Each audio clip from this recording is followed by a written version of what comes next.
It's the Fellowship of the Geek Show, a weekly podcast about comics, the comic book industry, and other geek pop culture. Music courtesy of Manny the Martyr. And now, on with the show!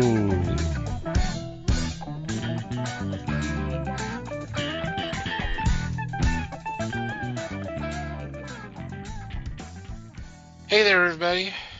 It's the Fellowship of the Geeks podcast. My name is Thomas Chick, and joining me for this episode is Mike Marlowe. Hey, gang. Les Webster. Hello, all. And Liz Newman. Hello, everybody. How are you guys doing? Pretty good. Fabulous. Yep. Rubber. Hope everybody's doing okay out there. So, what's been going on in your corner of the galaxy? I don't have a whole lot.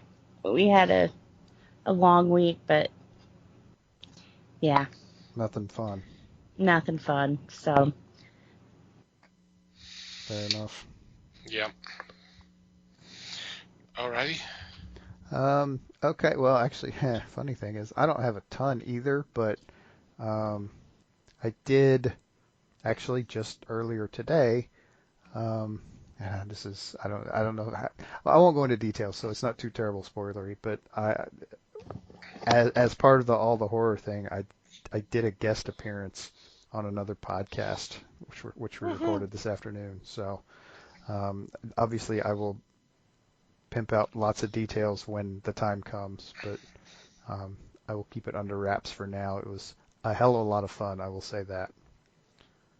And other than that, I'm starting to watch some more movies. Or starting. I've been watching them for like a month now. I'm almost there on the movies. I've got a couple more to watch, but for October.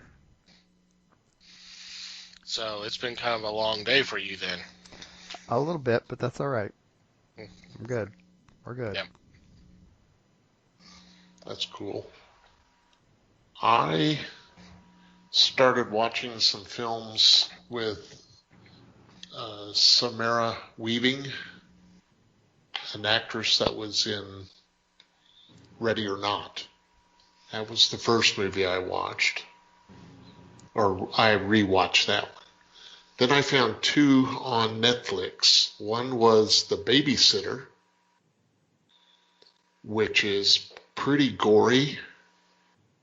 It's got some humor in it, but it is pretty harrowing too. And then I watched the sequel, The Babysitter Killer Queen, which also was gory, had more humor in it, but it was satisfying. So I enjoyed just watching these to see what other work she had done other than Ready or Not. And these were two Netflix movies, so it was fun. It was a good time. Speaking about horror film that was funny and gory, did y'all catch that trailer I posted for Freaky? no. It's the one basically kind of the Freaky Friday kind of concept. She's a teenager in high school, and she somehow changes bodies with a serial killer. And the serial killer is being played by Vince Vaughn. So Vince Vaughn is a serial killer, but has the spirit of the teenager girl who's trying to convince everybody that hey, it's I'm not this serial killer. I'm whatever her name is. Meanwhile, the serial killer is in the teenager's body going around killing people. Nice. It's called Freaky. It's funny. It looks like it's gonna be a fun one. So, but I thought about that when you were talking about the being kind of funny and gory, and I'm pretty sure this one's going to be that way too from what I saw. But it looks like it could be a blast. Neat.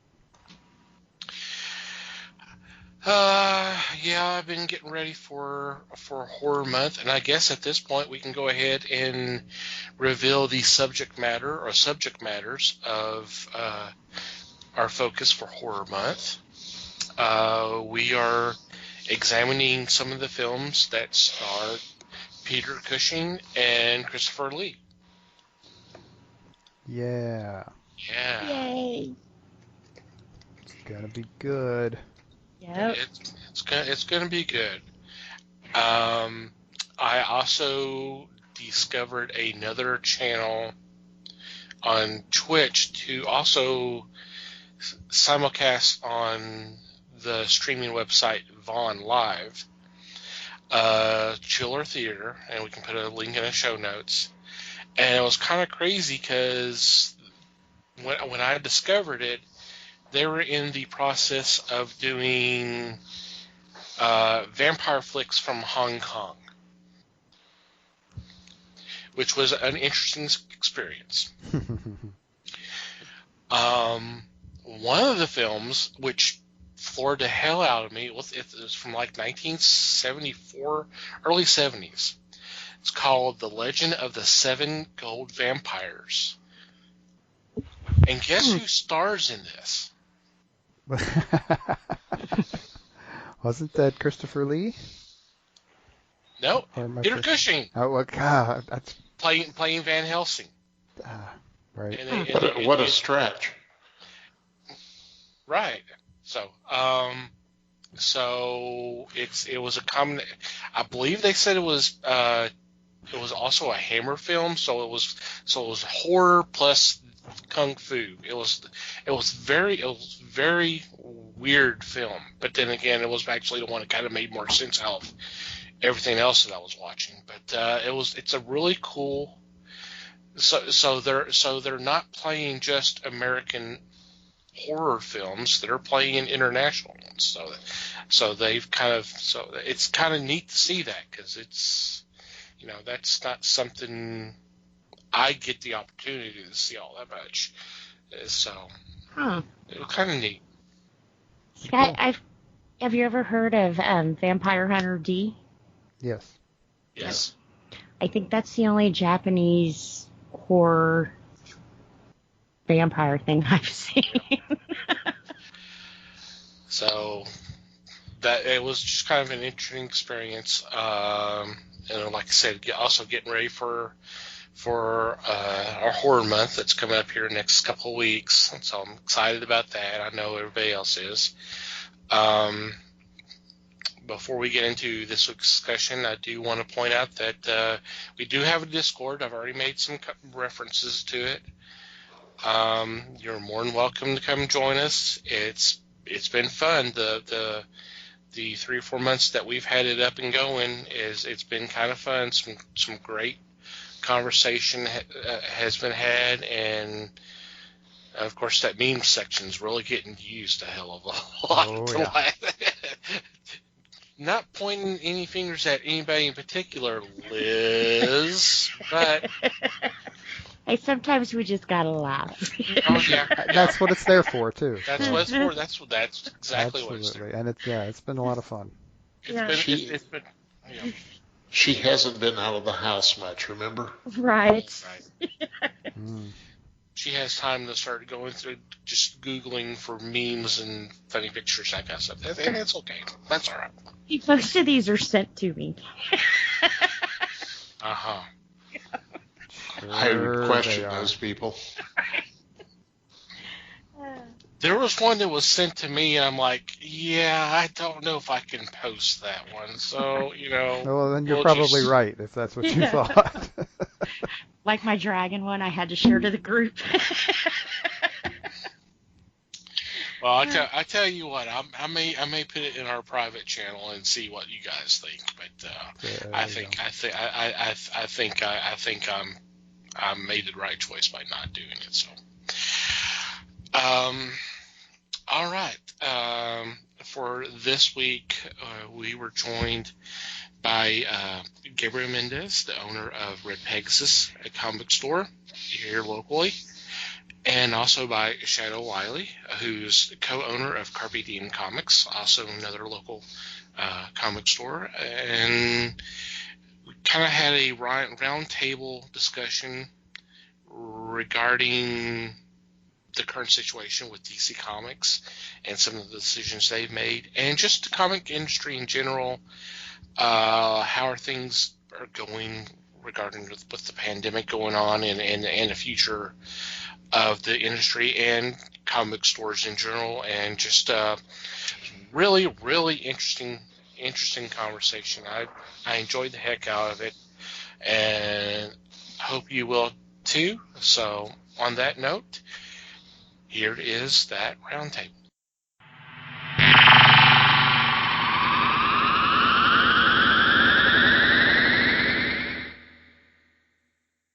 And we are joined by Gabriel Mendez, owner of Red Pegasus Comics, and Shadow Wiley, the co-owner of Carpe Diem Comics. Thank you guys for joining us for this particular episode. How are y'all doing? I'm doing fantastic tonight. Thank you. I'm doing pretty well. Thank you. Okay, well, let's just go ahead and start off. What were your thoughts when DC announced that they were severing ties with Diamond? Was this a surprise to you, or there's something that kind of made you think that something may be imminent at some point, or what? Gabriel, let's go with you first.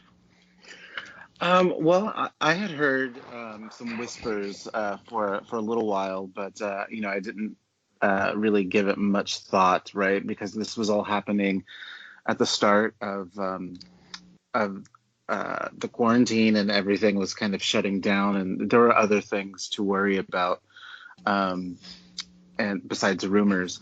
And then once it actually happened, it was a complete shock and a surprise, and I was not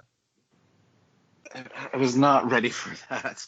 I was not ready for that. I was already in the middle of trying to figure out how I was going to function as a business with everything being shut down.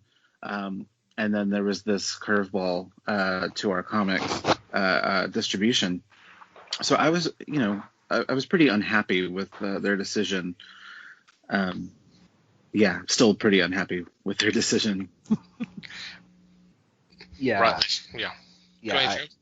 So I agree with the not necessarily being happy with DC. It caught me by surprise too. DC made some announcements and some decisions during the whole quarantine and COVID, so that they could continue to distribute books when nobody else was distributing books. And hey, great, awesome. Additional distribution is never a bad thing. I don't think anybody expected what came next. I can't speak for every comic shop owner on the planet, but I'm pretty sure nobody saw this coming.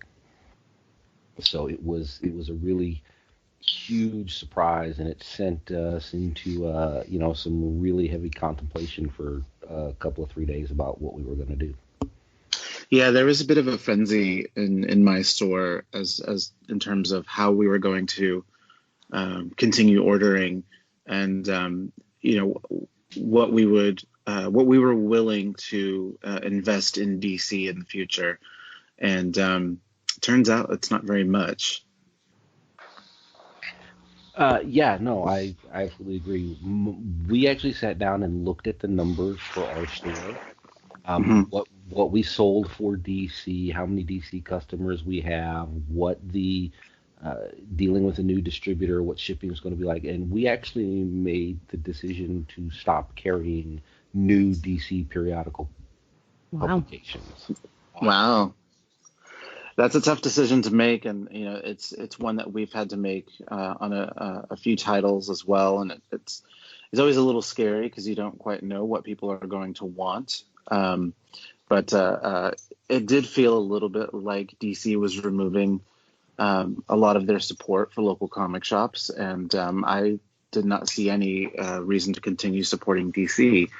But in our store, we were were not doing too many DC comics to begin with. We were doing a lot of Batman, which I think every store does, and then once Tom King left the series, then my pulls, my subscriptions dropped to about 4-5 people, which was a huge shock. And that was not what anybody expected when King left, right? Right. The fan outcry against King was so like, oh my God, I'm never reading this again. And while King writes it, and then he leaves, and everybody left. Exactly. Yeah. It was. Yeah. It was just really stupid, is what it was. It was just a really dumb move, and. So to take a look at our numbers and see that we can't sell Wonder Woman, we can't sell Superman, we're only moving 5 copies of Batman.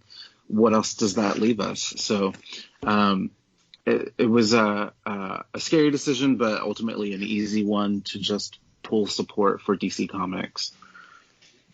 Yeah, no, it was absolutely. We sat down and we took a really hard look at the numbers, not just in terms of how many units am I selling in a given month of which titles. We actually sat down and pulled up the numbers for our overall revenue numbers, and we looked at how big a contributor to the store is DC Comics.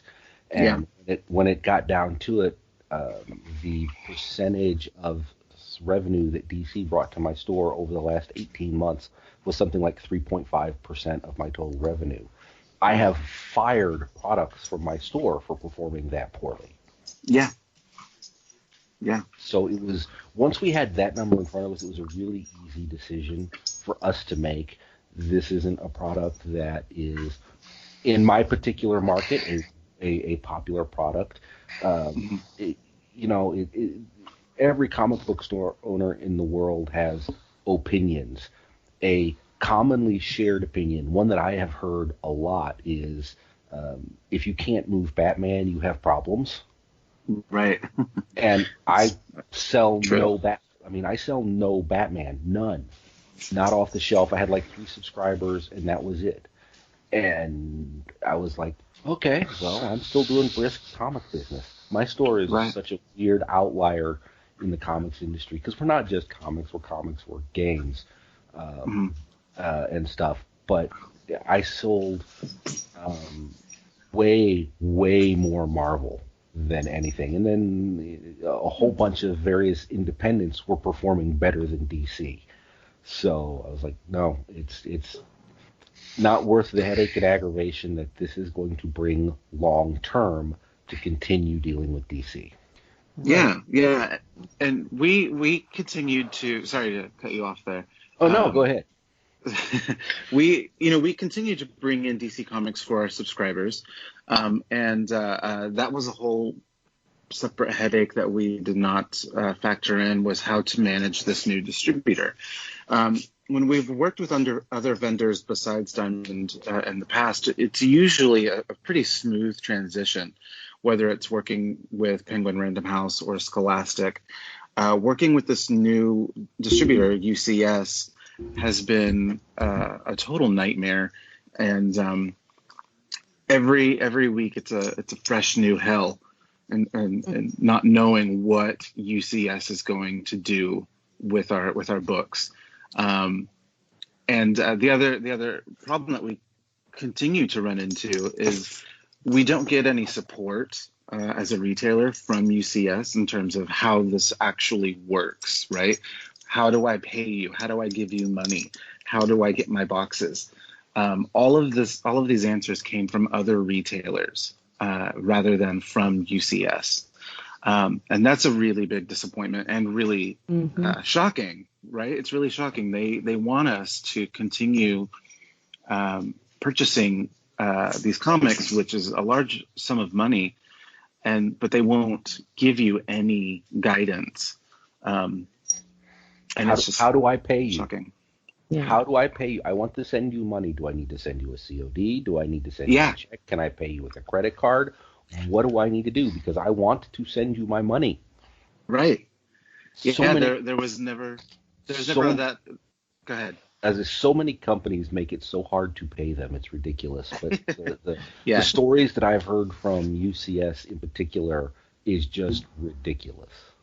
Yeah, I think they've been doing this now for about 6 months, 7 months maybe, and they're just now starting to expand their support staff. For the first couple of months of doing this, they had one guy. They had one guy answering emails and phone calls, and it was just one person. One person handling every comic store in the country, or at least part of the country, because I know there was, isn't it like split between East and West, something along those lines? It's theoretically split between East and West Coast. You can choose to use whichever distributor that you wish to use, but Lunar is on the West Coast, UCS is on the East Coast, so they make some recommendations about which distributor is likely to be able to provide you comics by comic release day. But you're free to use either one. Right. Which is a good thing, right? We're not locked into one distributor or one distribution choice, so that's a good thing. Okay, well, let me ask you this, because as both of y'all know, and some of our listeners know, I used to run a comic shop. I was a store manager for better part of 4.5 years. I know that there is a close-knit, there is an inner circle of retailers that they kind of talk to each other about what's going on and something in along the lines of that. What are you hearing from other retailers here locally that are having to deal with this issue? Honestly, locally, I haven't heard a whole lot. We talk to each other, and we vent frustrations, but I honestly haven't heard a lot of the other local comic shops, at least locally, speaking up about it in public ways, or even semi-public ways. And there's this thing too of, I don't want to go too far down the rabbit hole of industry dirty laundry, but honestly, I haven't heard a whole lot from local. A lot of the big voices in comics nationwide are very unhappy with things. Right.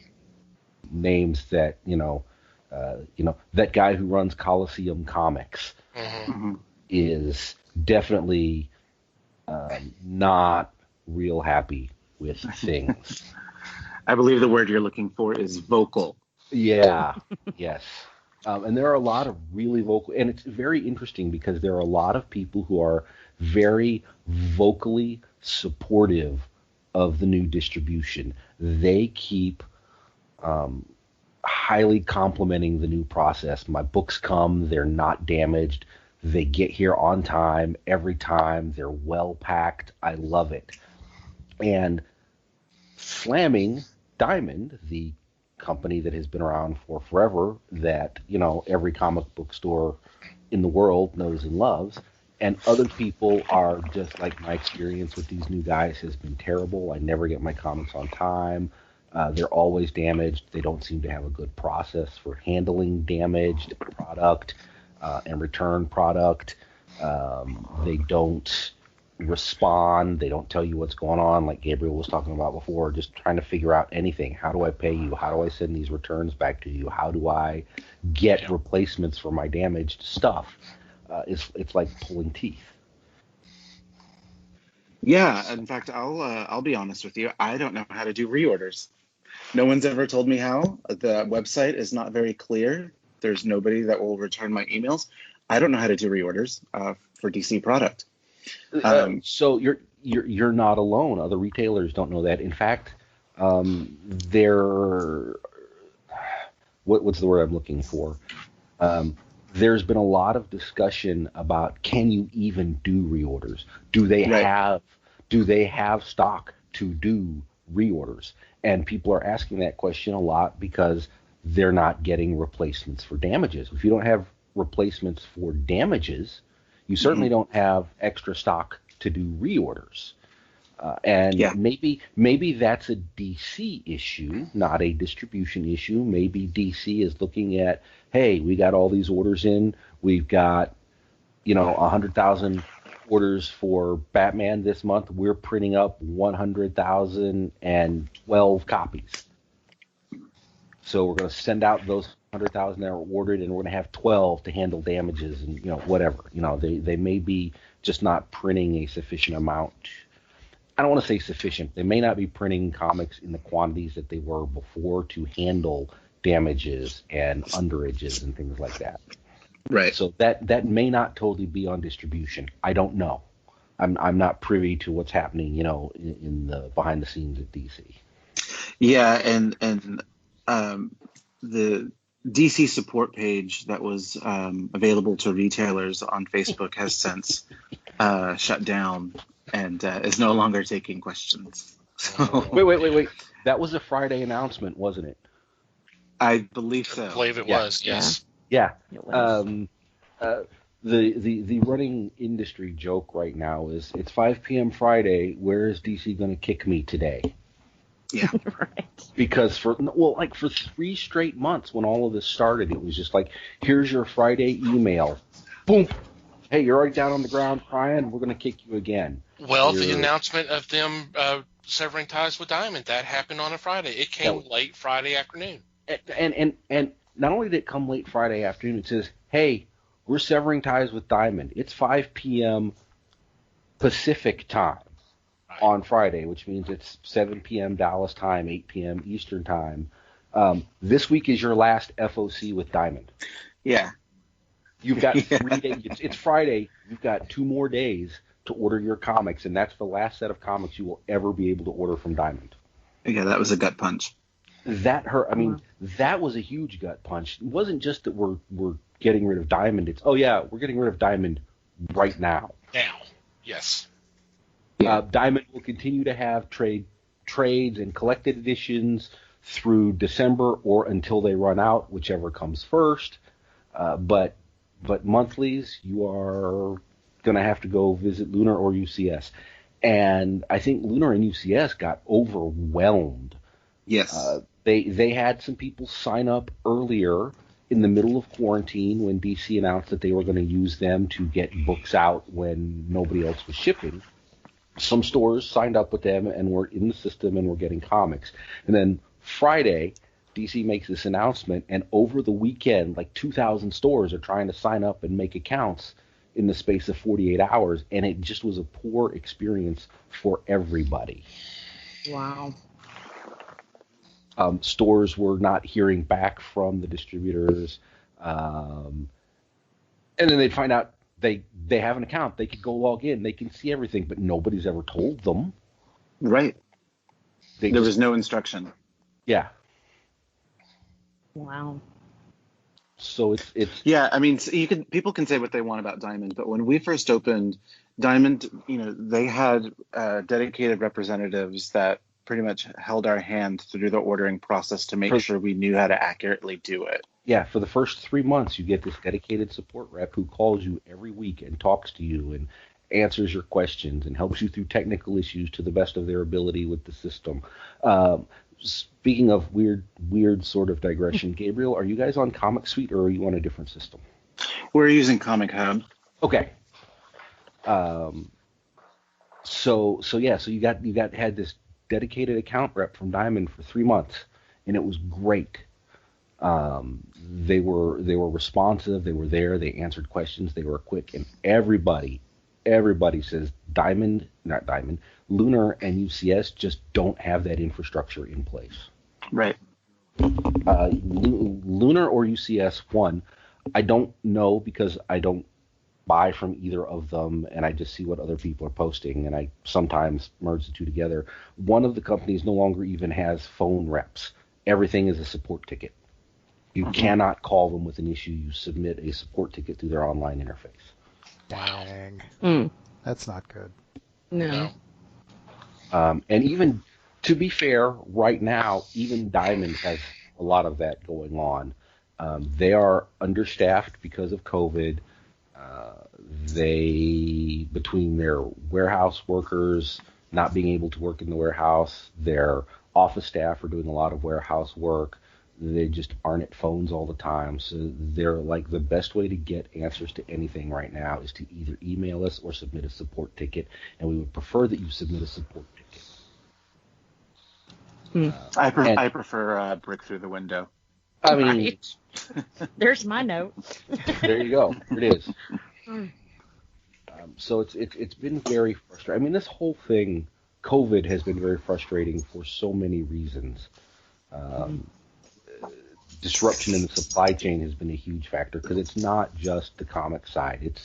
It's every side of the industry. If you own a retail business and you are reliant on some other company to get you product, it's just been terrible because the distribution, the transportation network is messed up. The warehousing network is messed up. Getting new product into the country is messed up. So it's just been a huge, colossal mess up.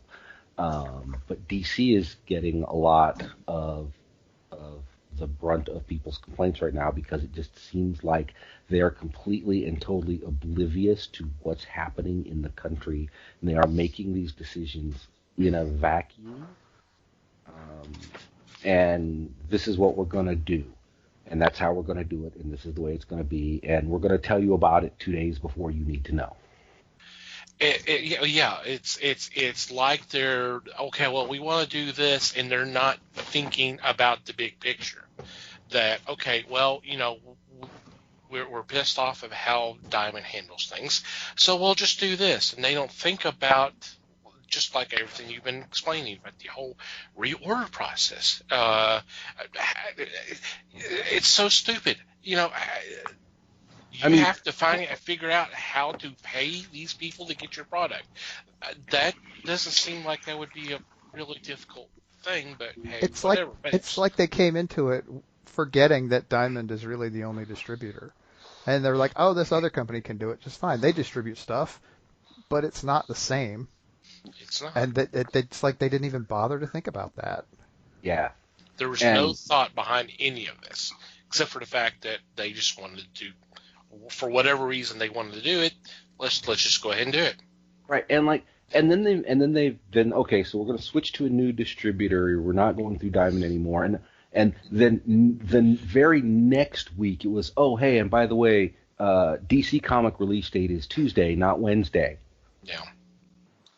And the very next week it was, oh, hey, we're doing this next thing that stupid and hurts people. I can't even forget what the whole I don't even forget what the whole chain of events was, but it was just well, there's been so many of them at this point. It's easy to mix up the order. Yes. Right. What was the order today? And I'm like, it's just every week it was just bad, terrible news. And I'm convinced personally that some of what is happening at DC is being driven by the AT&T side of things. For sure. And some of it is silly things like the book industry releases books on Tuesday. AT&T's release date for new AT&T products is Tuesday. So some person at AT&T went, well, why do we release comic books on Wednesday? Why don't we release them on Tuesday with every single thing else that we release? DC, start releasing comics on Tuesday so that we have a standard and unified release date, right? From a big picture perspective, it makes sense to the parent company, and I get that, but they don't have any domain knowledge about what's happening in that domain, how that industry has spent 30 years training its customer base. Comics come out on Wednesday. Well, and they don't. It's not paying any attention to the fact that they don't, unlike AT&T, they don't entirely control the distribution network. Right. I mean, it gets to a certain point where, okay, yes, your distributors can say, here, release this on Tuesday, but your distributors aren't the ones selling the product. And right. So there's a big disconnect there. And there's a huge disconnect in the logistical aspect of it. There are stores who they're like, hey, it's Thursday, I don't have my Tuesday comics yet. Mm-hmm. So it's really tough to TC, you've worked in a comic shop, you've managed a comic shop. Liz, you have worked in a comic shop, you have managed a comic shop. You guys know this is a really you have loyal customers, and then you have guys who are just want the thing that they want. And if it's supposed to be out on Tuesday and I don't have it on Tuesday, they're not going to wait and come back on Thursday to get it from me. They're going to go to the guy across the street and get it if he's got it. Yep. And I feel really good in that we have a fair number of really loyal customers who are going to come to us. The guys that I had who subscribed to DC Comics have taken their DC subscriptions to the other local shop in McKinney. They get their DC from him, and they get everything else from me. I was worried that I was going to lose some of these guys because I didn't have DC, but they really like the store. So I've been particularly blessed in that regard, but not every store is, and not every store owner has been that way. So it's been really tough when two comic stores in the same town that are on the same freaking UPS delivery route don't get their comics on the same day. Mm-hmm. This is why we have street dates, people. And I don't know how much of that is supply chain disruption in getting comics from DC's printer to the distributor. How much of that is the distributor was not prepared for the volume of comics that they are distributing, and so they're behind getting stuff loaded onto trucks to get where it's going. And how much of that is there's just so much stuff right now that's being shipped that FedEx and UPS are just behind. Right, and I suspect that as soon as we start heading into the fall and winter months, it will become even more difficult to predict when we'll receive product as the weather starts to play into all of this. I mean, here in Dallas, we're not we don't see a lot of snow, but other states that do, that these comics are having to be transported through, we become affected by sometimes the comics will be late. Instead of arriving on Monday, they'll arrive on Tuesday, and that small well, it's not that small, but that inconvenience is huge for a lot of comic shops. Well, and even beyond that, it's the inconvenience is huge.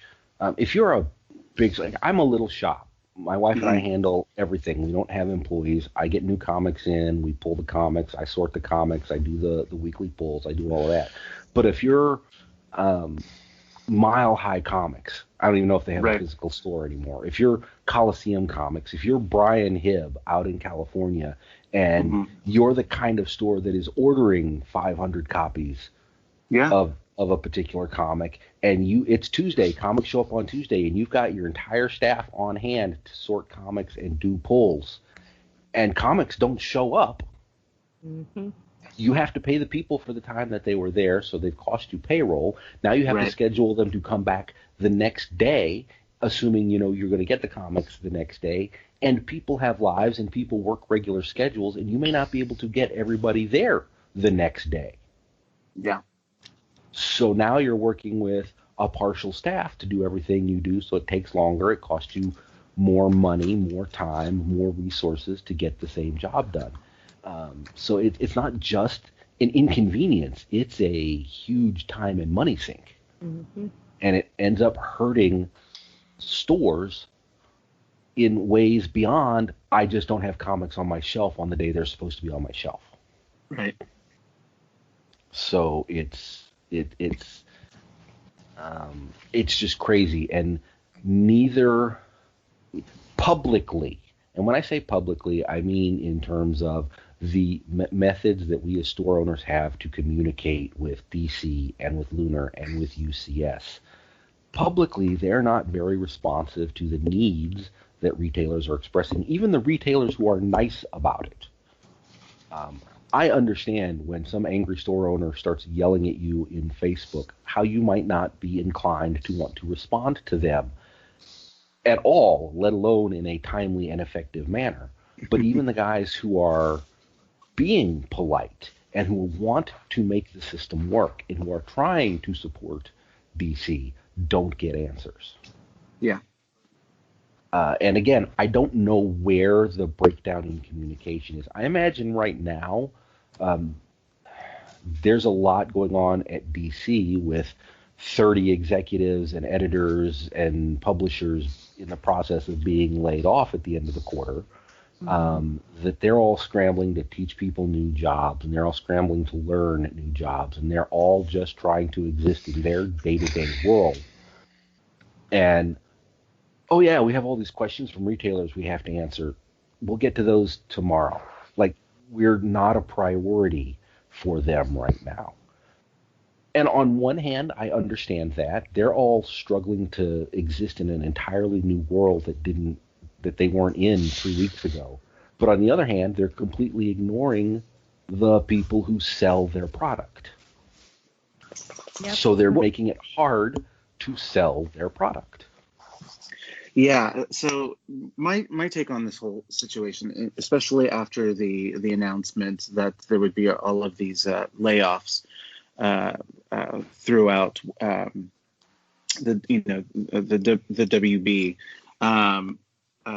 is that AT&T doesn't really care about comic books, and they don't really care that comic books have a long history and have legions of loyal fans.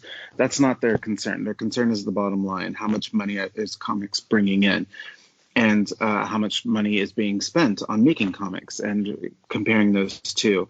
And I think what we're seeing here is AT&T deciding to cut out any bleeders that they may be having in any of their properties, while still maintaining their intellectual properties. So rather than just cut out Wonder Woman altogether or cut out Batman altogether, what they're going to do is scale way back and do digital-only comics, trade paperbacks, and graphic novels periodically, and then just hold on to those properties until they can, get another cartoon or another movie off the ground, and that's about it. I no longer see comic books as especially DC comic books, as a viable, marketable thing for DC Comics. And that's, I think anybody that's in the retail business or anybody that's been paying attention to comics for a long time, I think that's something that we've been seeing is especially with DC and Marvel, the big two, is kind of moving away from the paper floppy hard copy. And I think Marvel, the reason they continue to do it is because they understand the culture and they understand the fans, and that's what they want. Marvel, aka Disney, they know they don't need to do it, but they continue anyway because they're in the business of pleasing people. Nothing wrong with that. AT&T, however, it comes down to the dollar, right? It comes down to how much money they can save, and we're just removing any obstacles in the way of them saving money or making money, and they'll do that, and that includes DC Comics. Yeah, and that seems like just a weird place to cut costs at the AT&T level. Somebody published some numbers. I do not have them in front of me, so I am speaking from memory and not from actual verifiable data in front of me. But somebody published this thing that said, look, the amount of debt that AT&T is carrying, that they are trying to offload, that may be driving DC Comics is bleeding money. Let's stop that bleeding so that we can manage our debt load. The debt load that AT&T is carrying is greater than the sum total of every comic book that has ever been sold ever. Cutting DC Comics is not going to affect their red line. Well, and I don't know how accurate that is. Somebody else did all of that research. So the once that memo was released that they would be having all of these layoffs, I can't remember who they were speaking with, and I really wish I had this information in front of me. But one of the quotes that I recall from this open letter to the public was that they wanted to focus more on direct to consumer. Jim Lee interview with the Hollywood Reporter. So that's pretty eye-opening and pretty telling, and I think the writing is there for all to see, right? I think that's a pretty obvious statement, and one that should definitely be acknowledged and taken into consideration when doing your orders. And digital comics have a place in the world. Mm-hmm. Digital books have a place in the world. The book industry fought against ebooks for a really long time, and they've lost that battle. Comic book retailers have been fighting against digital comics for a really long time. We're going to lose that battle. I think we need to focus on controlling the loss and driving the loss. One of the things that saved, quote unquote, the book industry when ebooks came out is that the two largest retailers of books in the U.S. managed to basically get a lock on the digital publication industry. And if you want to buy an ebook, you still buy it through Amazon.com or Barnes & Noble, and they still get a cut of the pie. Right? Can comic retailers, do we have the leverage to force that? Or not, I don't want to say force. Do we have the leverage to even ask for that? Is there a way that you can sell your digital comic through me, the retailer?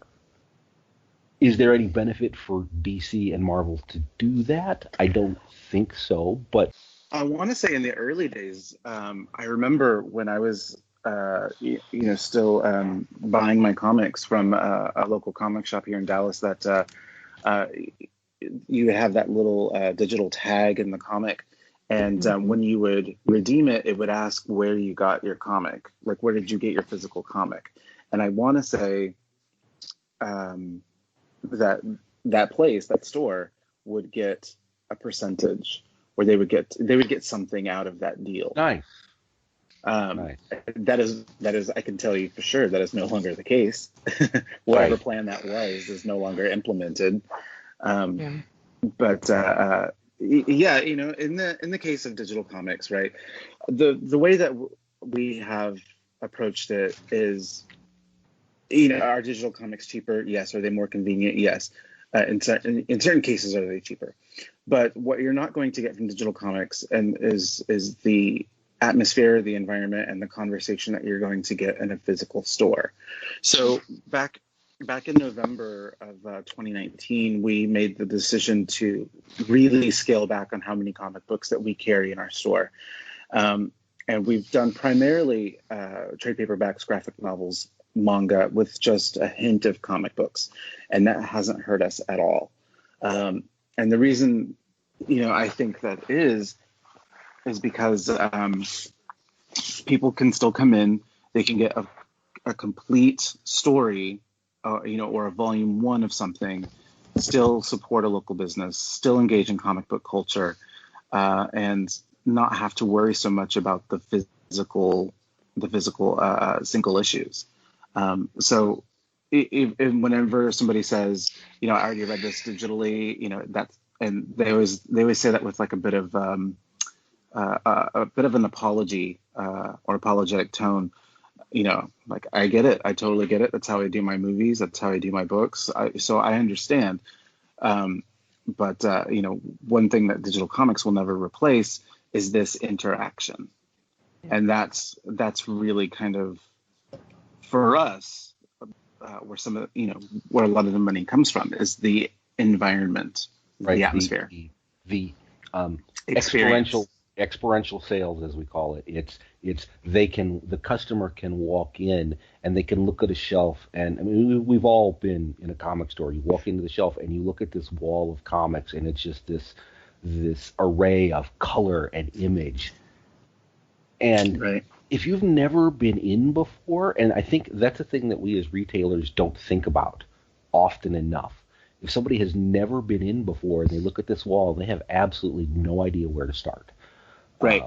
So we are there to be able to help them start. But even long-time comic buyers, I have people who have been buying comics for years, certainly longer than I've been in business. They've been buying and reading comics, and they come in every week, every 2 weeks, however often it is they come in. Like, so what's new and good this week that I should know about?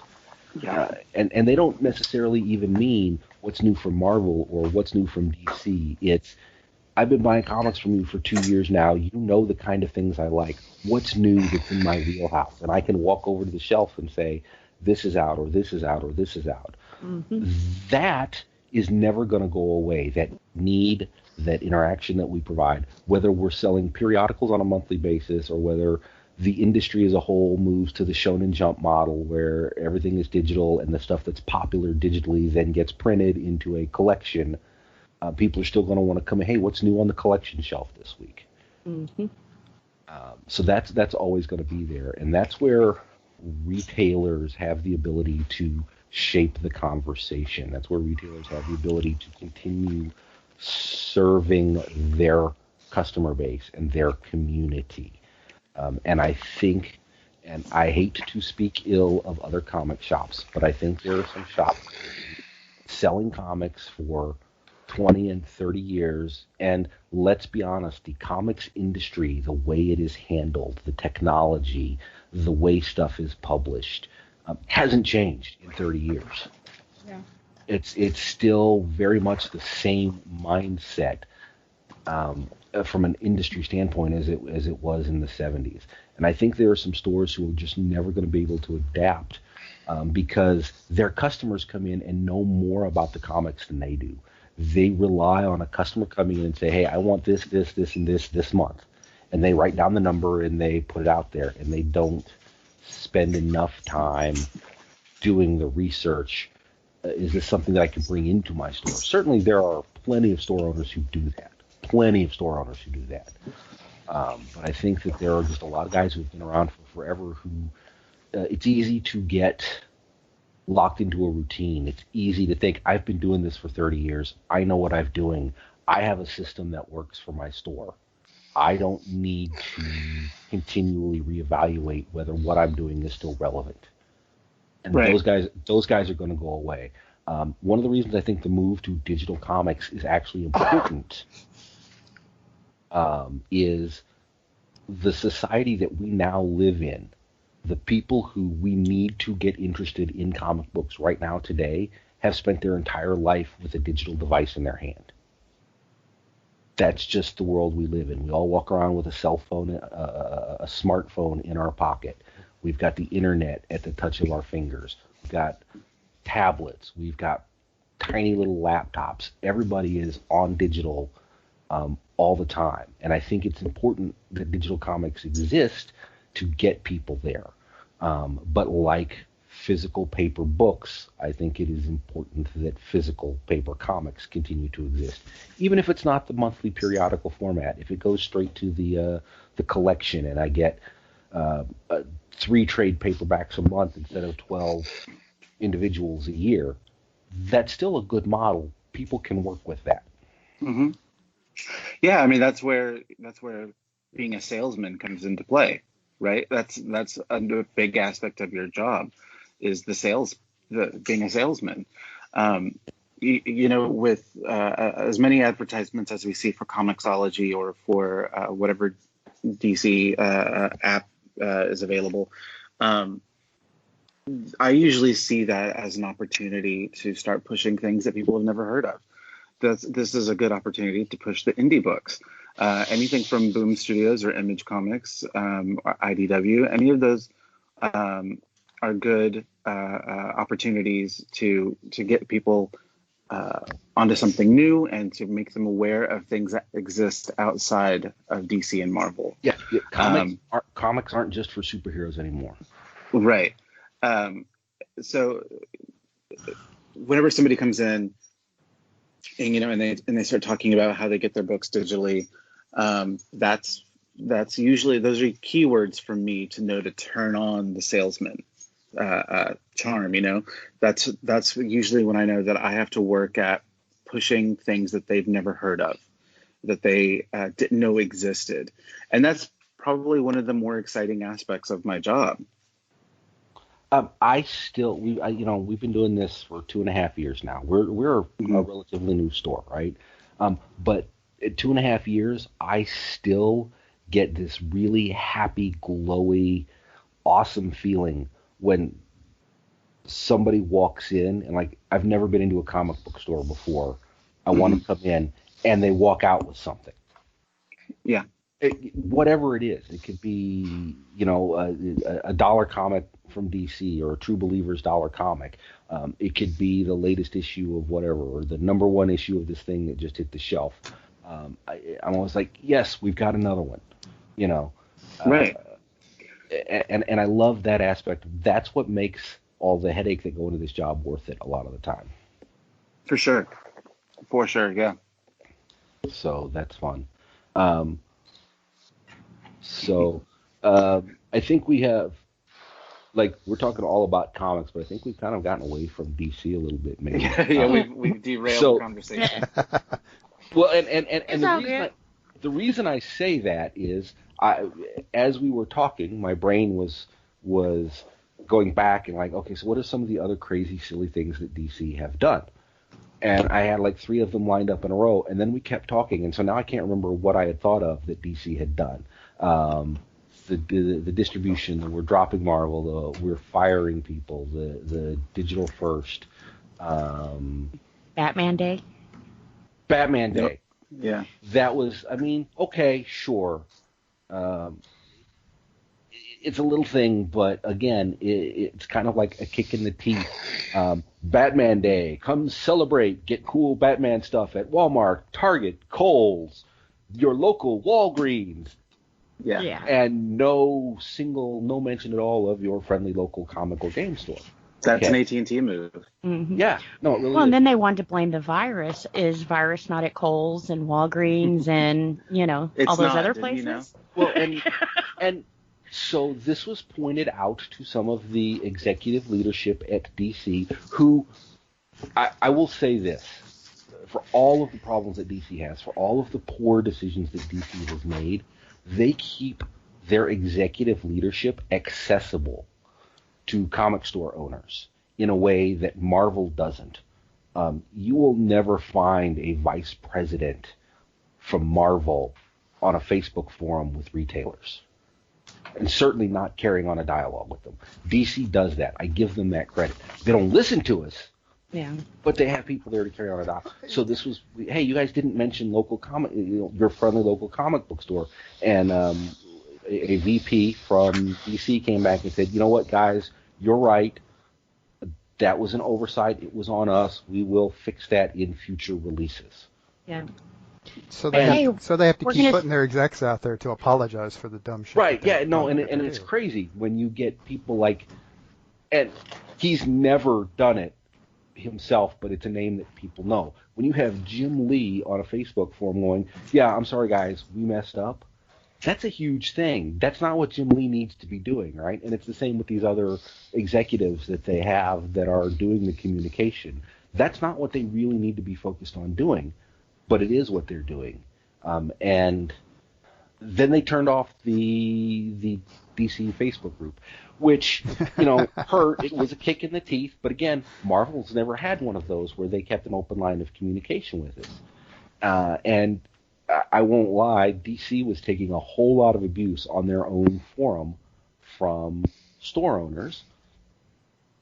So I don't know if they chose to shut it down because they felt like they could no longer have an effective dialogue because they no longer wanted to maintain an effective dialogue, or they were just tired of being kicked by people who were angry that they had been kicked first, right? Right. It's kicking Yeah. back, but yeah. Weird, ugly cycle.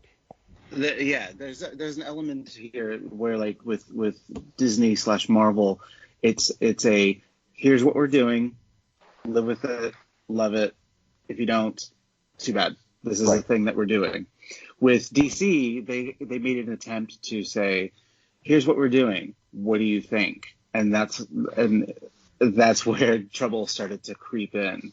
And then of course, you know, it is the internet, so people would ask the same question over and over and over. And so Already been answered. Yeah. And there's no way to say, please see previous posts without sounding like a jerk. So Also, Also, it's Facebook. It's really hard to see previous posts. Right, especially Right. when there are like 1,200 posts up there. Yeah. Yeah. Also, there's- I mean, and- in all honesty, I don't know why we're engaging in Facebook forums at all. There should be something else, something more professional, something devoted to retailers that's offered from these publishers. That's not Facebook. Right. I mean, Facebook is a good tool, but Facebook has some inherent limitations, not the least of which is people don't always get notified. DC would put important information in the Facebook group, and Yeah. Then nobody would hear it. nobody would hear it because Facebook said, "Oh, you don't need to know that there's a new post out there." And then like 3 days later, you'd get this notification from Facebook, "Oh, hey, see the latest out in the group," and you'd go look, and here's this thing that they announced on Friday, and oh, well, that would have been useful to know before I had to do my FOC this week, because now I know it's my last FOC. Or they'll put it out on the forum on Friday, and then this was the one this week. They put something out. Some covers have changed. It's FOC. People are trying to order some very specific covers for some very specific comics, and there are no images for them at one of the distributor websites. And so one of the retailers says, "Hey, can we get images for these?" And the distributor says, "Hold, please," and comes back like an hour later on the same thread and says, "Oh, DC has canceled these covers and is pushing them back to December. Those items are no longer on FOC." It is the last day for stores to do FOC. Stores have ordered these covers.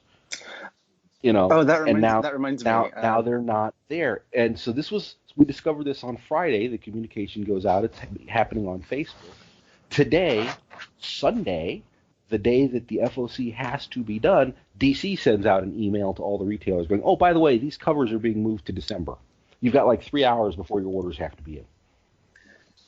Yeah, that reminds me. The other kind of slap in the face that came from DC is, Diamond expects their final order to come through Monday night, I think at midnight. DC now requires them Sunday at noon. Sunday at noon, unless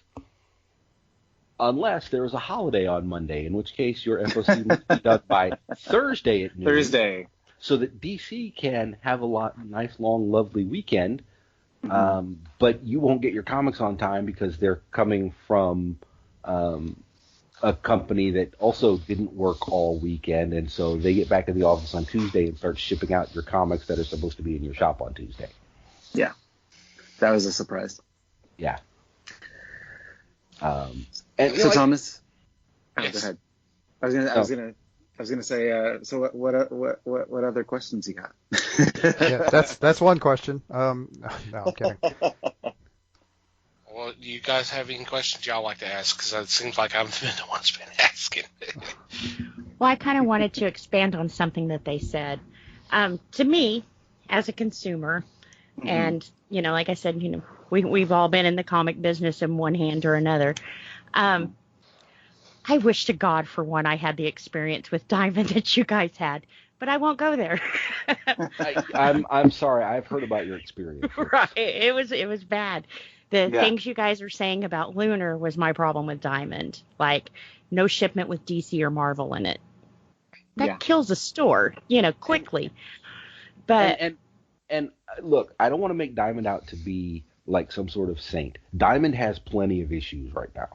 Yeah. Diamond has plenty of issues right now. Yeah. Well, I was a small fish in a big pond. Yeah. And that's kind of what happened there. But I feel that the more I see what DC's doing, I think the original kick in the teeth started with Walmart.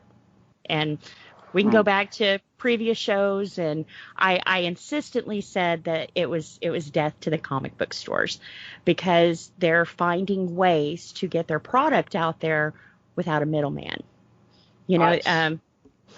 It seems like everything that they've done so far, when you said direct to consumer, that's when it went, aha, that's it. That's been the problem all along. They're trying to shift this to where, okay, I don't have to give a certain percentage off on this comic book to the store because I can go over here and sell it over here and blah, blah, blah, blah. I feel not that the discount was ever that great on singles, but I feel like they, in their penny pinching moments, is like, we can keep that for ourselves if we find a way to get that to them by cutting them out. And DC has always been business geared, especially with Warner Brothers and, taking the helms and stuff. We've seen them rein back their artists. We've seen them rein back their writers and everything else. I think Gabriel said DC doesn't care about comics. They don't. They care about Batman and Wonder Woman, but they don't care about selling that issue like Marvel does to keep that fandom going. If people didn't know who Iron Man is, do you think these movies would have been as popular? But DC hasn't gotten there because they're using their business brain. And a lot of us nerds, we don't work on a business brain. It's true. And I cannot fault DC for operating on a business brain, because if they want to continue to offer products, they have to continue to stay in business, which means they have to continue to at least break even. Right? So I don't fault them for operating with a business brain. I actually have a very different opinion over the comic books in Walmart.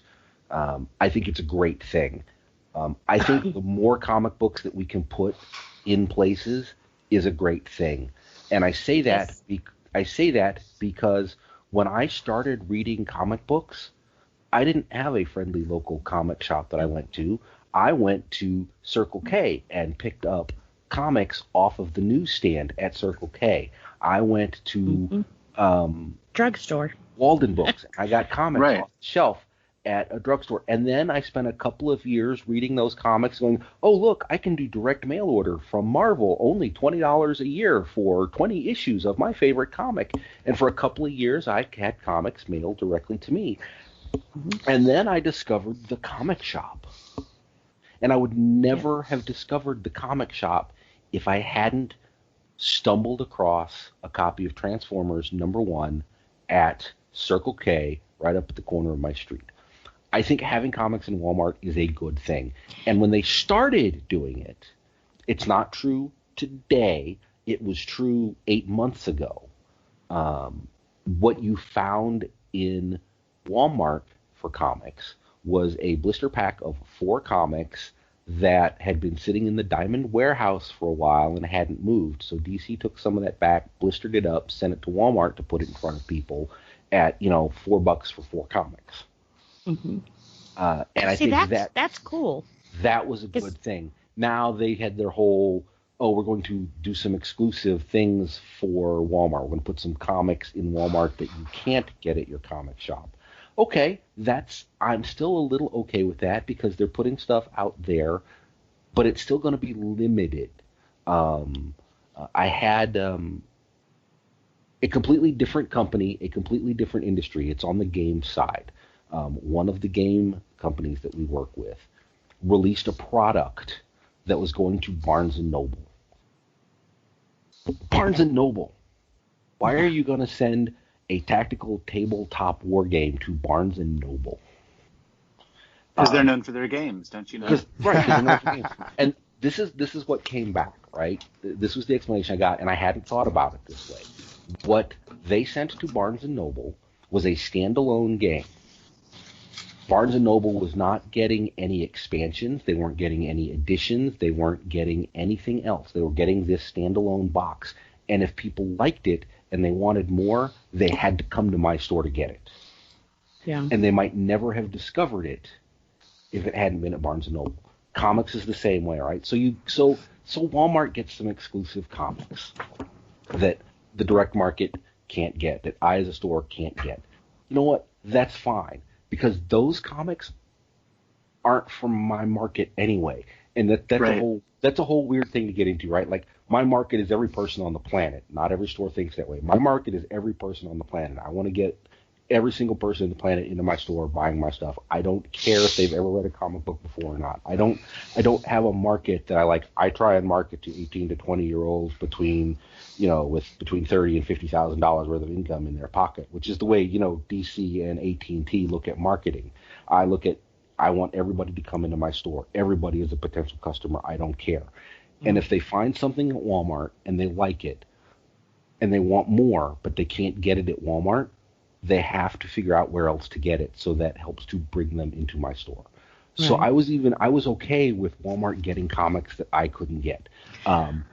Again, I'm a weird anomaly in the comic book industry, in the retailer industry, because I don't particularly cater to the collectors. And there are stores they're always racing to get, I need to order 40 extra copies of this so I can get that 1 in 500 cover that I can sell for boku bucks. Or I need all 57 variants of this comic that's coming out so that one guy can come in and buy 57 versions of the same comic because he's a collector. That's not my target audience. If they come into my store, great. But I don't buy stuff to market to that audience. Now, if they come in and they tell me during the order cycle, hey, previews is out this month, and I see that there's going to be 80 covers of this comic. Can you order all 80 of them? Absolutely, I will order all 80 of them for you. But I'm not ordering all 80 covers to put on my shelf. Right. I don't have space for that in my store. I don't have the customer base that's going to buy 80 copies of a comic. If I buy more than one cover of a comic book, there's a really good reason. When I was getting DC, I bought the B cover of DC Comics every single month because it was the better cover. The art was almost always better. No, it wasn't necessarily a better picture. Like sometimes the picture on the A cover excited me more, but the art was always better on the B cover. Always. So I always got the B cover, and if my customers knew, like I'm subscribing to Batman every month, but I want the A cover, they had to tell me because otherwise they would get a B cover. Yeah. And Marvel's coming out. Oh look, here's Eternals #1, 35 different covers. Look, I'm gonna pick 2. That's what I'm gonna put on my shelf. I'm gonna pick 2 that excite me. And if you don't have covers art for a comic present at the time I have to order, I'm not ordering it. I'm not ordering a cover that I can't see. Well, depends on who the artist is, but no, I don't care. It could be an art germ or a Peach Momoko. If I don't actually have the art in front of me, I'm not even going to order it. Yeah, won't do it. I think that encourages bad habits in the publishers. That's just my own little personal thing. And I'm a huge firm believer. It'll never happen in the industry, but I'm a huge firm believer that if you don't have the cover art ready by the day the final order is due, that should not be an orderable comic. Period. Right. End of story. Yeah, that's true. Not even it should be returnable. It should just not be orderable. And I don't know how much of that the cover isn't available is because it's not yet available to the publisher for them to share with the distribution network, and how much of it is, we shared this cover with the distributor, but the distributor just hasn't updated it in their database so that we can see it. Yeah. I honestly don't know where that disconnect is.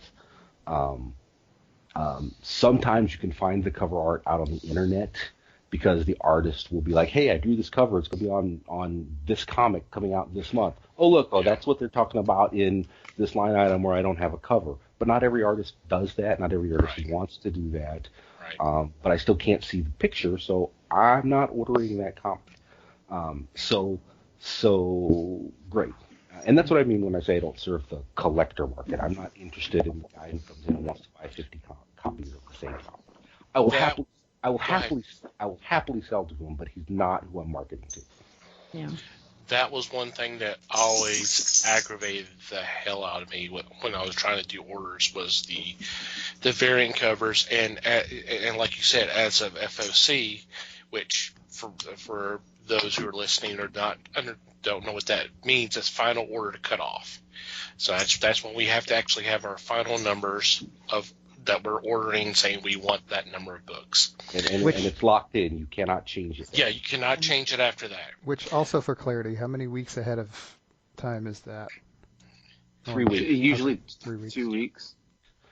So for those who don't know, I'm actually going to talk a little bit about the industry again. For those who don't know, there are actually 2 ordering deadlines in the comic book industry. 2. There is the initial order cutoff that is due a month, 2 months technically. It happens before the comics come out. So we are currently in the month of September. I am ordering comics right now that are scheduled for release in November. September, I think, is like 15 days left in the month to order.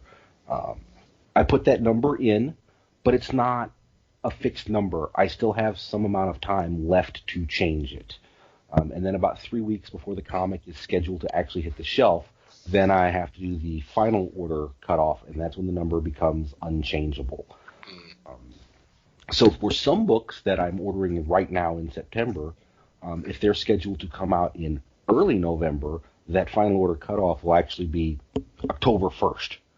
3 days after I put this order in, I have to reorder it. You know, I have to, but it's an opportunity to do so.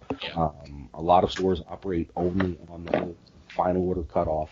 A lot of stores operate only on the initial order cutoff. For the first 18 months that I owned the store, I did not take proper advantage of final order cutoff because it was just another thing that I had to remember to do and another step and another headache. I have since learned that can be a save because I had to have the initial order in at the end of June, and between the end of June and then August when this comic comes out, there's this huge hype, and suddenly it wasn't on my radar before, and now I need 10 copies, and I didn't order it at the time. Well, now I've got another chance to order it and try and get stuff in. So it's a good thing, but it's just the second headache that everybody has to deal with. Right. And I do appreciate you explaining that. The thing that really irritated me, like you were saying, was the fact that that cover was not available at FOC. And then a week before the book is supposed to come out, one of these websites will say, hey, here's all the covers that are going to be released just next week. They're going to be in stores, going to be on the shelves. And all of a sudden, we're getting phone calls and emails saying, I want that cover. I'm like, yeah, so do I. Yeah. I will plead my fifth on that one. You've never done that, have you, Liz? Oh, no, never.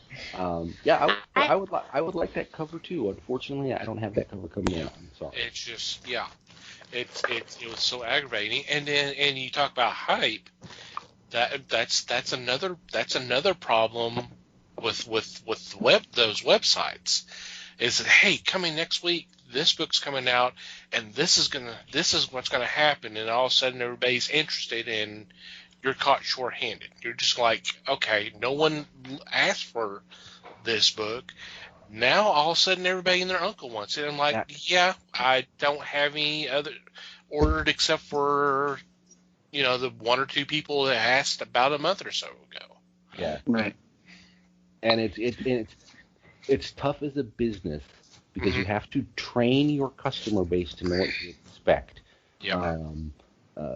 Because we're not very trainable either, though. Well, and yeah, I tell all of my customers all the time, grab a previews, look at the previews. If the previews is this month's previews and you want something out of there, you need to tell me by this date. After this date, I cannot guarantee I can get it for you. Period. End of story. Yeah, it's a teachable moment, and I'll be the first to admit that I get pretty passive aggressive with it. Like, oh no, did you not get a previews? Did you not see the emails that I sent out? Did you not see the Facebook posts? You didn't see those? Oh no. Oh That's no. too bad. And then it's Wednesday, and here's this issue that just got a whole bunch of reviews. CBR started talking about this issue 3 days ago, and it's Wednesday, and the first 5 phone calls of the day. Do you have this issue? Yep. No, I don't. No, I don't.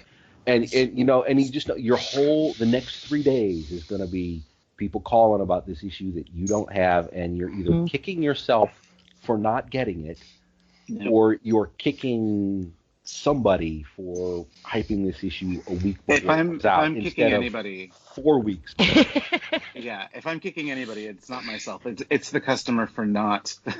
Right. Yeah, I don't want to talk trash about customers, but it's really but clean out your pull list. It is, we've done our part in marketing and pushing these titles. It is, the ball is in their court now to do their research and to do to make sure that whatever comic that they want is ordered. We've done our part. It's now up to the customers to do their research. So if I'm going to be kicking anybody, it's going to be a customer. Right. Here's the trough. The water's in it. It's up to you. But then I feel like we can't win either way, right? They're hyping the book 3 days before it comes out. Everybody wants it. But we start hyping the book 2 months before it comes out. Right. And so we got time. You hear we've, crickets. we've got time. There's no crickets. And retailers are ordering copies left and right because it's going to be the next big thing. Punchline. And and the comic shows up in shelves and it sits there. I sent Batman 92 back. I returned copies of Batman 92. Right? Yeah. In 10 years, I may be kicking myself for not holding on to those 10 extra copies that somebody's going to want to buy at a convention for an incredibly stupid amount of money. But I may not. Well, I'm betting I'm not, because DC is working really hard to make Punchline a thing, and everybody's like, it's not a thing. It's not. Yeah, It's not Harley. We learned the hard way with DC's Convergence, because that was around the time that we opened almost 6 years ago. Being told this is going to be huge, this is going to be a massive thing, you're going to want to get in on this. And then we did, and it's 6 years later, and I still have Convergence sitting in boxes that I can't sell for 25 cents. Right. Not even for kindling. But, this situation with Eternals is a really good example. I'm using this opportunity 2 months in advance to really push the Eternals. Who are the Eternals? I send out an email a week introducing 2 members of the Eternals. Right, because I'm trying to get that train rolling. Now, even though I'm putting a lot of effort into the marketing, when it comes to the actual ordering, I'm doing like 5 copies because I am not going to be sitting on all of these copies. Right. There are some things. When we launched Dawn of X in the Hickman X-Men universe, I bought stupid amounts of #1 of all 6 titles. And I mean, by stupid amounts, I mean stupid amounts for me and my market. I bought more copies than I knew I was going to be able to sell in a month. But I says to myself, and it has actually paid off this time. That's one in a row. People always come into the store and they've never been into a store before, or they're trying to get something new, and they always ask, "Do you have the first issue?" Yeah. I got X-Men #1. I'm finally out of it, right? It's been close to a year. I'm finally out of it. I get to say, no, I don't have that anymore. But I've sold every single copy that I bought at cover price, not in a discount bin, not at a show. They've all gone, and I did that. I've managed to do that for 4 of the 6 Dawn of X titles. And I knew when I bought into it, that was my plan, right? I'm going to hold on to these, and I know that I'm going to have them around for a while. But I can put it in people's hands when they come in and say, I'm really interested, but do you have the first issue? Bam, here you go. Yeah. Because convincing people to come in, they walk into a store they've never been before. Like, I'm interested in comics. Where do I start? I don't want to start with issue 736. I'm in the middle of a story. Yeah. So then there's the whole discussion you have, educating your customer of, well, yeah, you're in the middle of a story, but comics tend to do stories in like 6-issue arcs. So you're only going to be in the middle of a story for a couple of issues, and then a new arc will start. And yes, there will be things, some history you maybe don't know, but you'll be able to enjoy a complete story from start to finish. But more importantly, pick up this issue if it intrigues you and read it. And even though you're in the middle of a story, if you enjoy it, even if you're a little confused about the story, you'll know if you're enjoying this book, you're enjoying the character, you're enjoying the writing, you're enjoying the art. It's a $5. So my OCD goes. It's a $5 investment. People will spend $5 all day long, right? It's $5. If you don't like it, it's $5. Well, and I think that's why it was a good idea for them to do the dollar comics too. It just started. It was the first story, or the first issue of that story, or first issue of that arc, and it's $1. If you don't like it, it's $1. Yeah. You can't even buy coffee for that. It's bait. But it is bait. Plain and it's simple. Absolutely bait. That's what it is. But I have I'm a collector and a consumer. So when someone tells me, "Oh, we're on issue 15, but you can jump in," my OCD goes, "No, you can't do that. I have to have the other and 14." right? And you know comics, right? I mean, you know how it works, and you still And I'm can't still jump that in. way. Yeah. Yep. Yes. I can't So, do Liz, it. I'm going to ask you how you feel about the new Harley Quinn. What is it? Black, White, and Red, or Black and Red? I That don't. they Black, white, had and red. announced. Black, Yeah, White, and Red. I liked some of that. The artwork looks really good. Mm-hmm. But But yeah. then See, finding out it's digital only. oh no. See, I can't do digital. If I read digital, I always have to get the paper copy. Yeah. I think I was told about the nail, and before I could get it delivered, I bought it digitally and I read it. But I have to have that in my hands. But I don't like that they do things like that, especially for a character like that. Right. It should be put Well, out in paper and collected. direct to consumer. Direct to Direct consumer. Yeah. And again, to be fair to like the whole world, DC isn't the only company that's doing this, right? Right. Disney just pushed Mulan, $30 straight to your home, And it bombed. and it bombed. Nobody Trolls. needed that movie. Right. Trolls. Universal pushed Trolls direct to consumer because all the movie theaters were shut down. They want to put this out.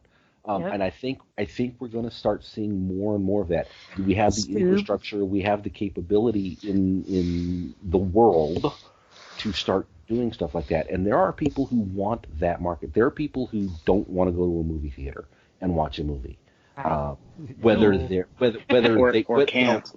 They can't.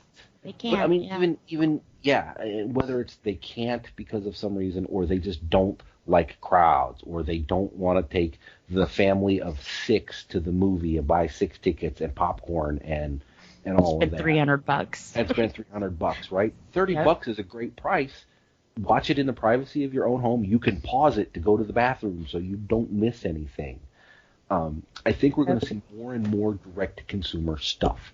And when Marvel catches on to that, that's going to be a huge shift for comic stores. We are going to have to figure out how do we survive in that environment. And I think some of the more successful stores, some of the longer-term stores, some of the Coliseum Comics of the world are already trying to figure that out. How do we make this work?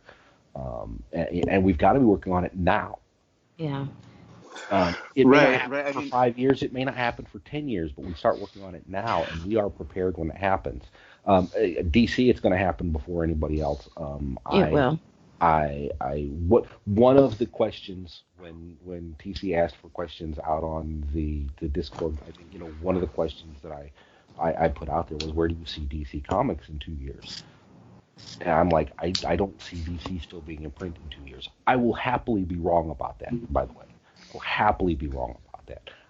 And I'm the opposite. I'm fully prepared for that. But that's something that we've been considering for a while now. And I think that our store has been put into a position where we can survive without single issue comics.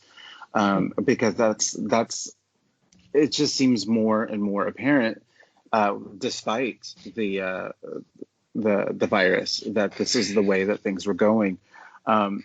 But, I think there's some lessons that can be taken from movie theaters.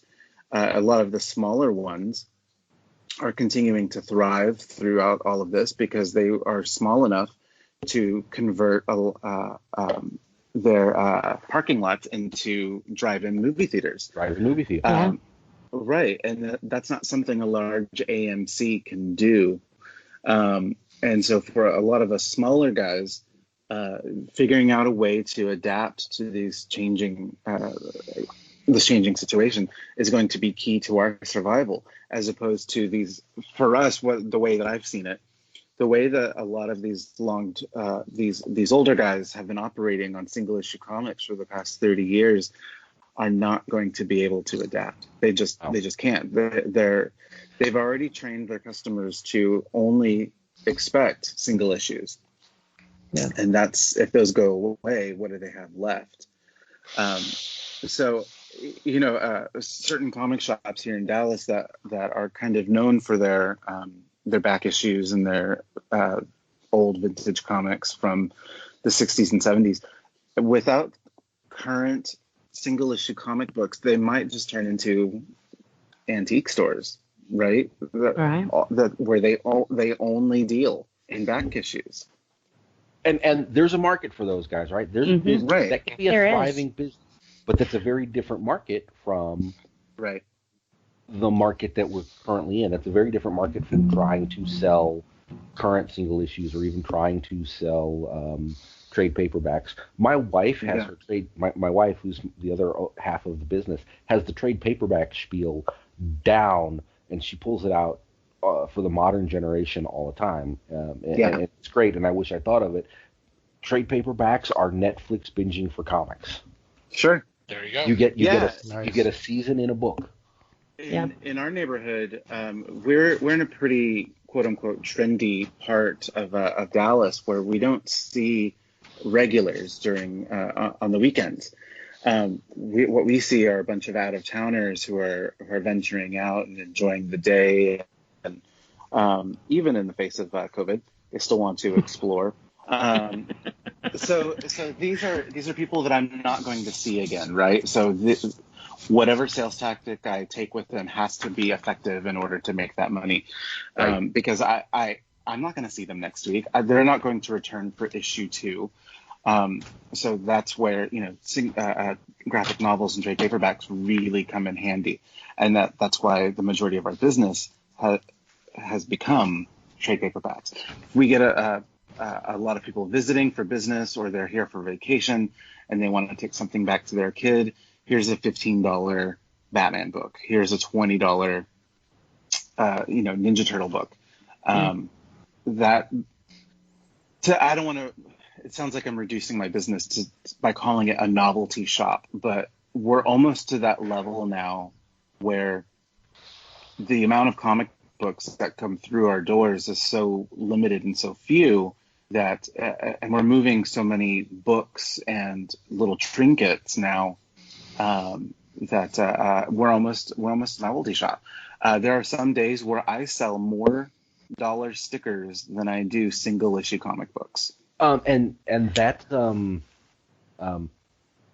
of the owners of a store here in the Metroplex who owns a store that's been around for a very long time. And I'm not going to name him publicly or his store on the podcast. But he is a very huge proponent of, you know what, I run a comic store and I run a game store, but you know what gets people in the door? Mundane stuff. I've got, they went to the movie and they saw Iron Man and they want to be hip and cool and show their love of Iron Man. So what do? They come into the store and they buy an Iron Man keychain. Yeah. Right. I may never get them to buy an Iron Man comic, but they'll buy the Iron Man keychain. They'll buy the Iron Man sticker. They'll buy the thing. And he's been a big mentor to me in the way that I handle my business. And he's done it for lots of stores. I mean, he's been around for a while, and he absolutely is free with his knowledge. Can I just say that, that's something that I don't think a lot of other industries can really boast about, is how close-knit of a community comic shops and comic book enthusiasts are, that when a new shop opens, there are other shop owners that are encouraging business, that are encouraging you to succeed. And that's really unheard of, and I'm super thankful for that. Yep. We've gotten to... huge surprise to us, and I'm also thankful for it. So it's because I think, do we see each other as competition? Maybe in the most basic level, but for the most part, every shop has its own specialty and its own personality, that you can go to each of these different shops and get something completely different, right? You have some shops that specialize in back issues and vintage stuff, or you can come to a shop like ours that specializes in like really weird books and bizarre things, a lot of indie stuff, or you can go to this other shop that is all current modern stuff.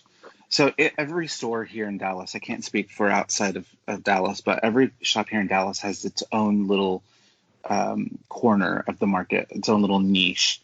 And so helping each other out is not going to hurt your business. It's not going to affect. Even beyond the niche, the DFW market is unlike almost any other market in the country. LA might be similar. New York City might be similar in that we are so spread out. We have so many different towns. We have so many different communities. I'm in McKinney. Red Pegasus is in downtown Dallas. Even if we weren't separate niches, we are not competition for each other. I am not drawing his customers away 40 miles to McKinney. Yeah. And he is not drawing my customer. They may go see him when they're down there, and his guys may come see me if they're in McKinney, because comic shop people are like that. They stop in and they see a comic shop and they look around. Yeah.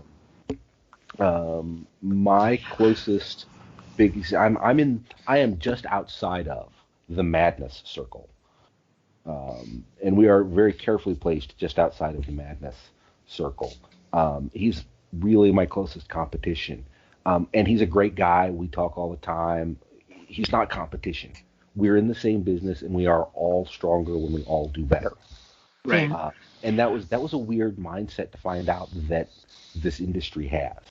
Yeah. Mm-hmm. Well, when I was having my problems, Jake sold me comics for what he bought them for in order to get my comics on the shelf. Yes. And it's like, who would do that? He took money out of his own pocket and gave them to me at cost. Who does that? You know? Yeah.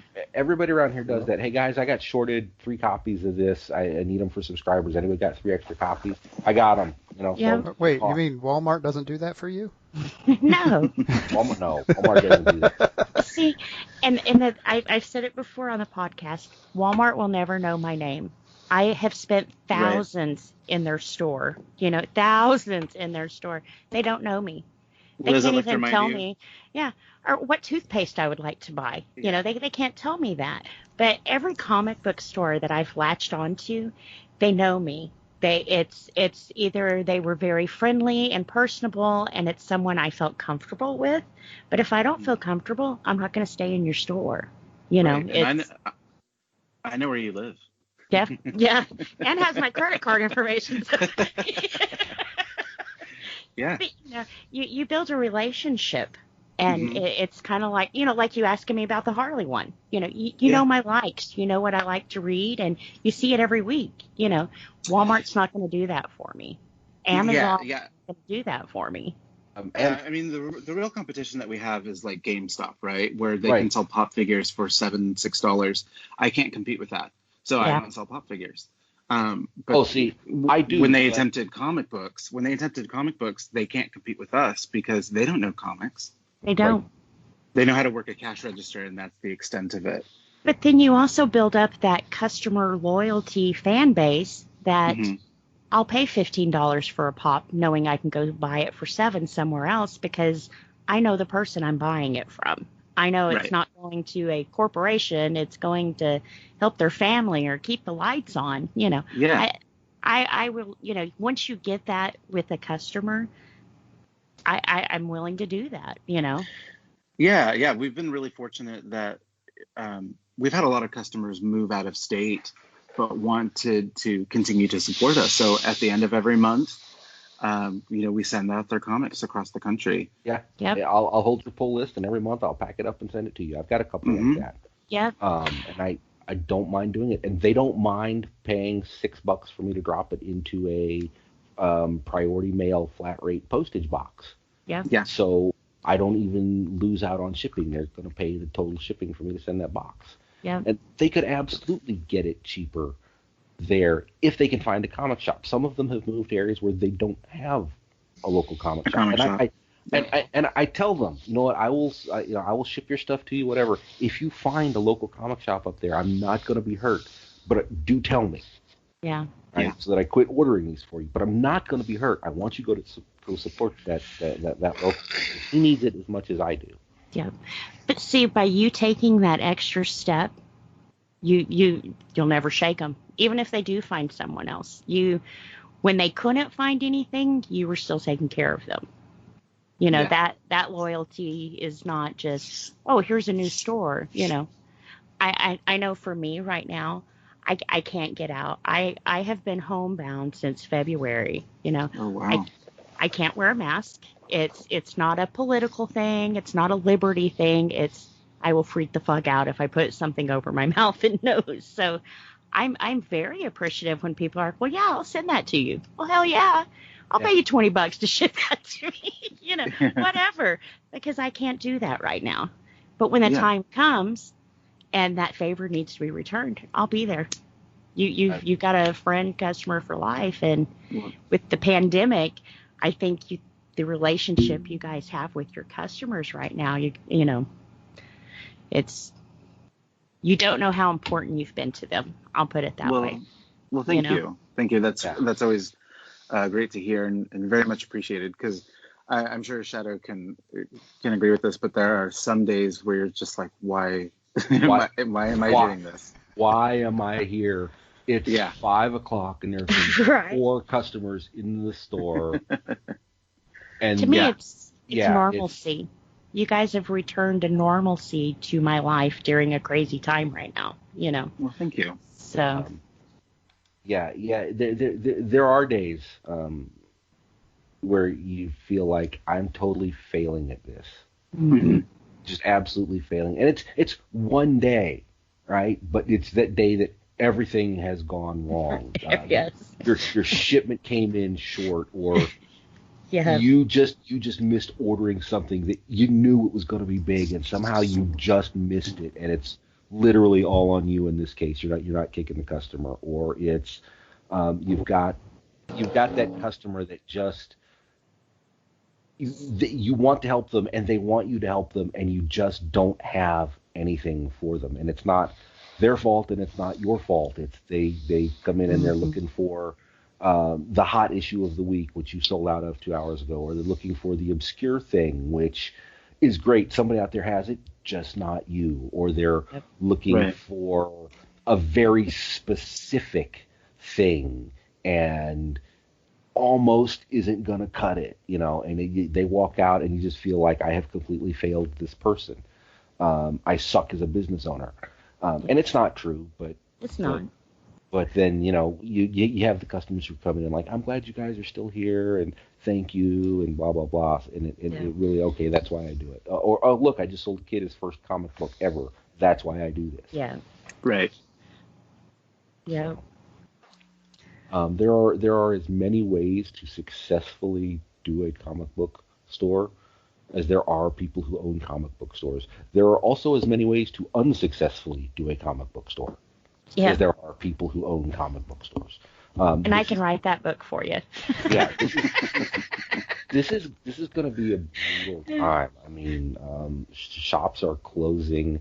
Some stores are able to stay open. We have been very fortunate because we are not just comics.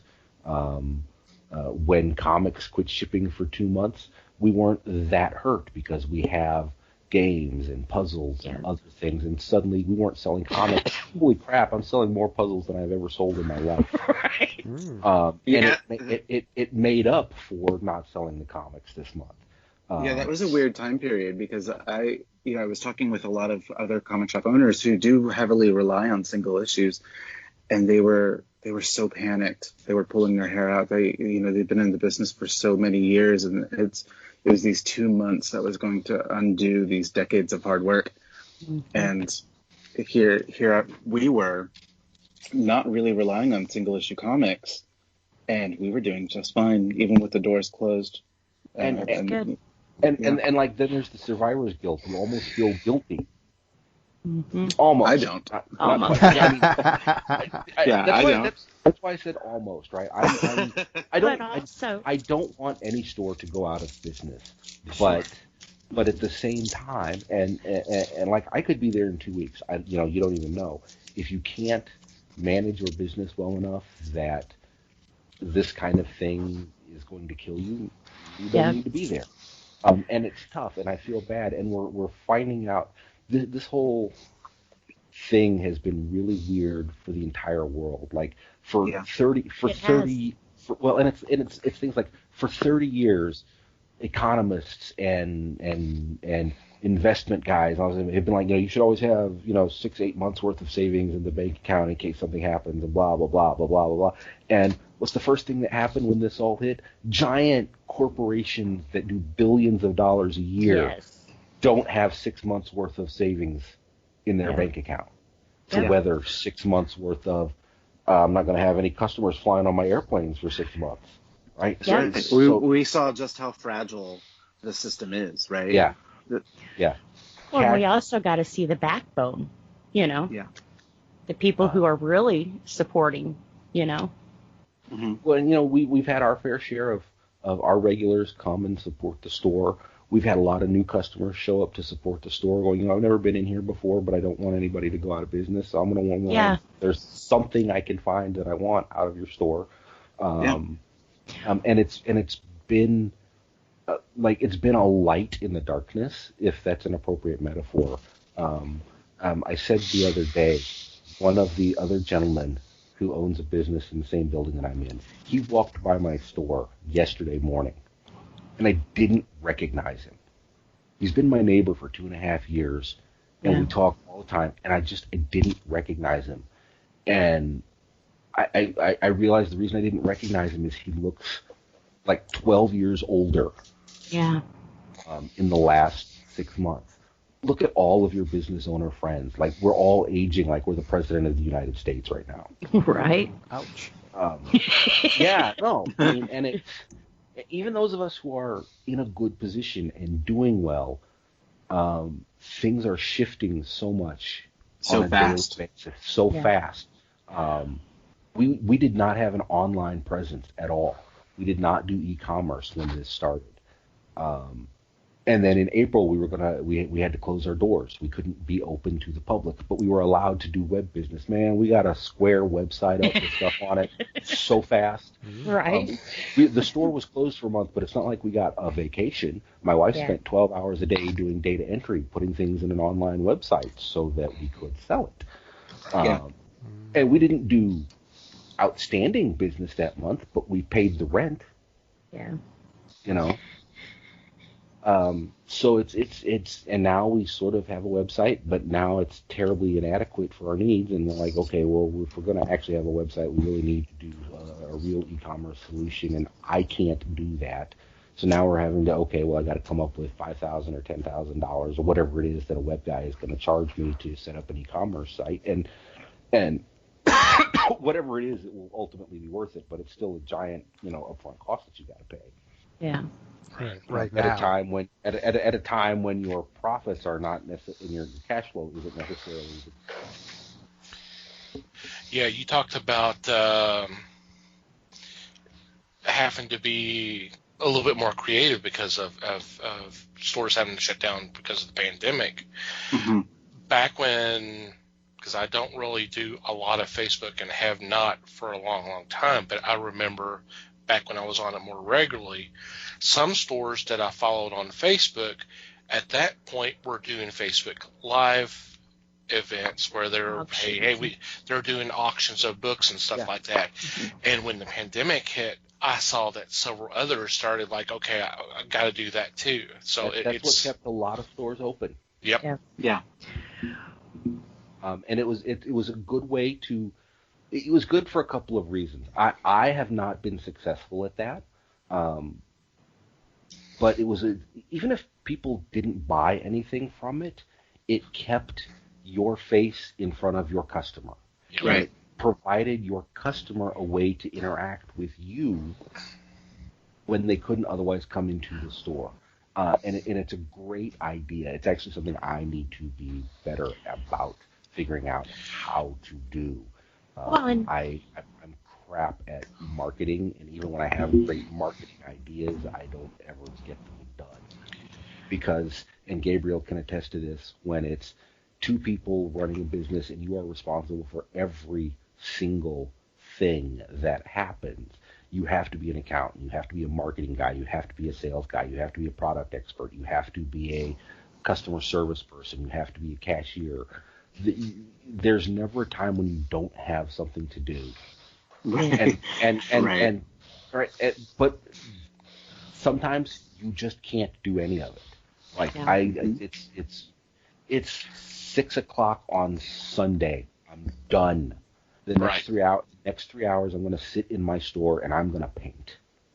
Yeah. Which actually has value if anybody comes into the store, right? If you happen to sell minis that are paintable minis and people walk in when you're painting, that's actually a thing that has value.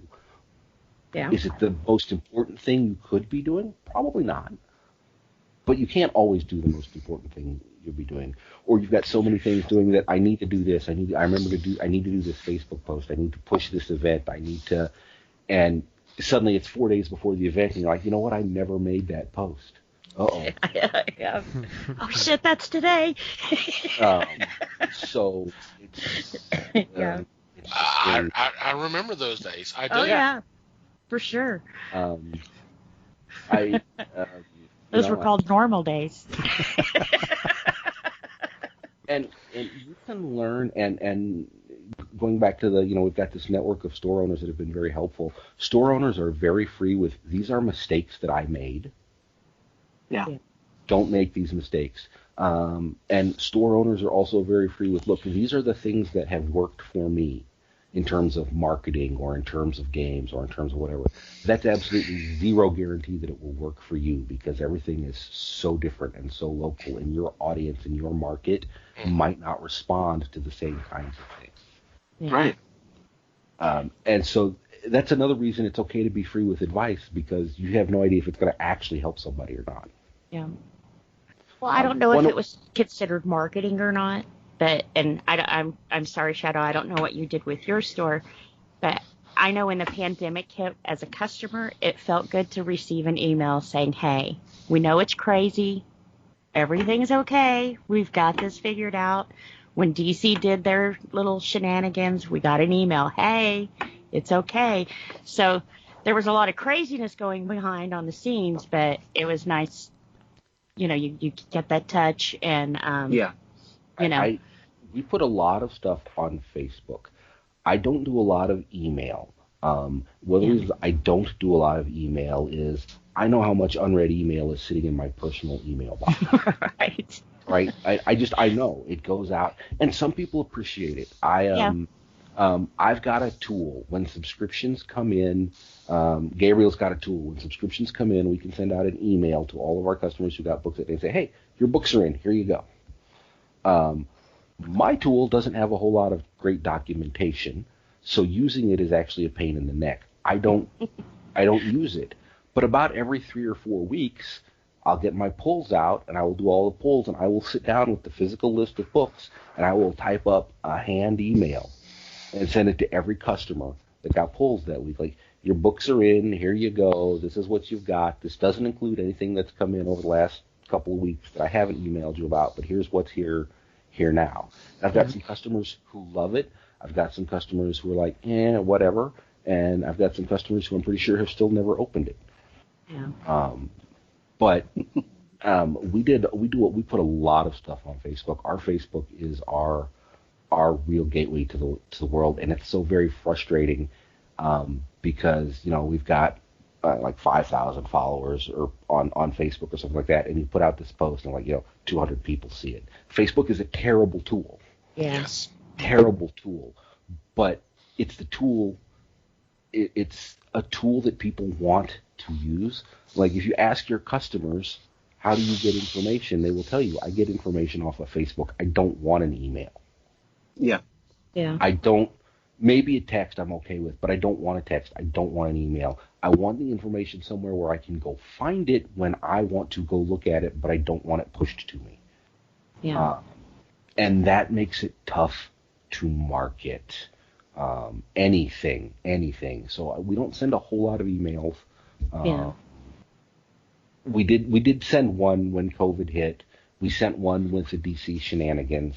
I sent an email to my entire people who have never bought comics from me. Still got this email because I just sent it out to my entire blast base. Yeah. But it's been so tough. Yeah.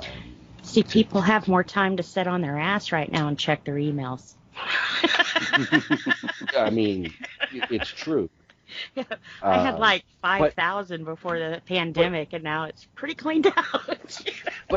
But at the same time, I feel like, are they, right? They have nothing to do but sit on their ass now and attend a Zoom call, and they're doing all their work from home, and they're online doing everything. I think not sending an email is actually a better thing because by the end of the time, they don't want to sit down and read their email. They want to go watch something on Netflix, or they want to do a thing.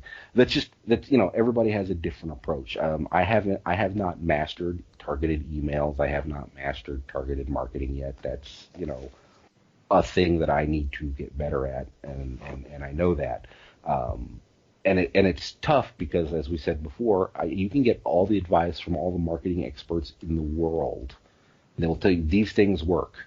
Statistically, these things work. Great. I'm such an odd duck market to begin with. None of these things work for me. I know because I've tried them. Yeah.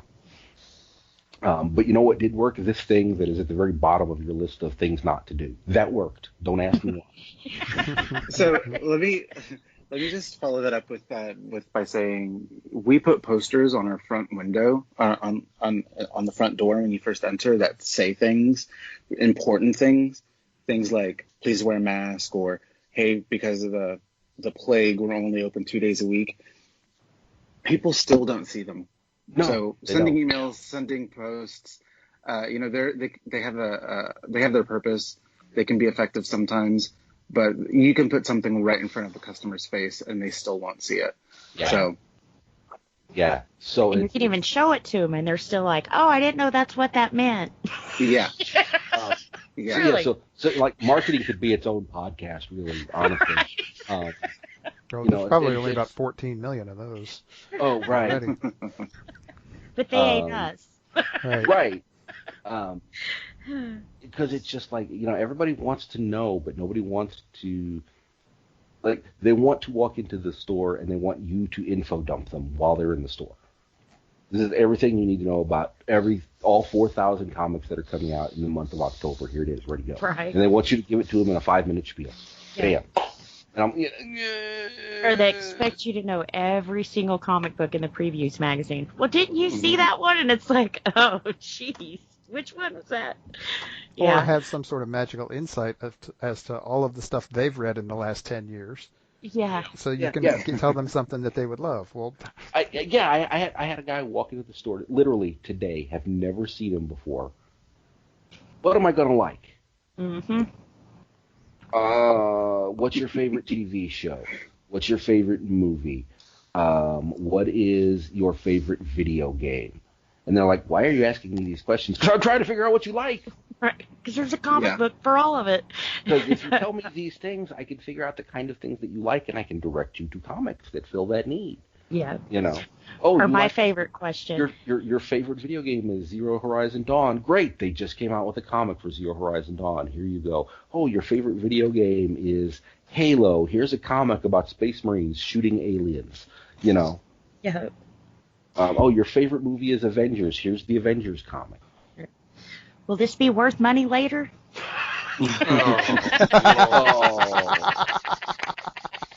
See, and I've got my answer for that one down. If I knew that, I wouldn't own a comic store. Right. I would walk into a comic store and buy what's going to be worth money later and just sell it later. Yeah. Or they bring in the 1960 Hostess thing that they printed millions of. Oh, but it's from 1960. It's worth thousands, right? No. Just because it's old doesn't make it valuable. Or worse yet, it's any comic book from the 90s that's not valuable. Oh, it's from the 90s. It's worth something. Yeah, maybe $3. Not even cover price anymore. Remember 6 months ago when we needed toilet paper really bad? That was when it was valuable. That was right.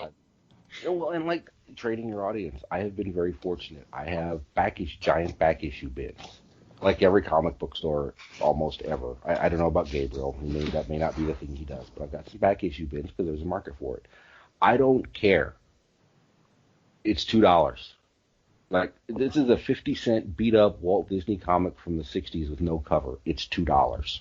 Like, that's it. That's the minimum price I sell comics. It's in a bag and a board. You know what the difference is between a 50-cent comic and a $2 comic? Taking the time to put it in a bag and a board. Right. That's because for starters, 25 cents of that $2 is the bag and the board, which you're going to take with you. So there you go. And my audience knows they're not going to buy something for less than $2. There are days I'm like, you know what, today that's $1 comic. There you go. You've been in a whole lot. You spent $12,000 with me over the last 8 months, kind of thing. Here, have some comics for $1. But $2, that's what they are.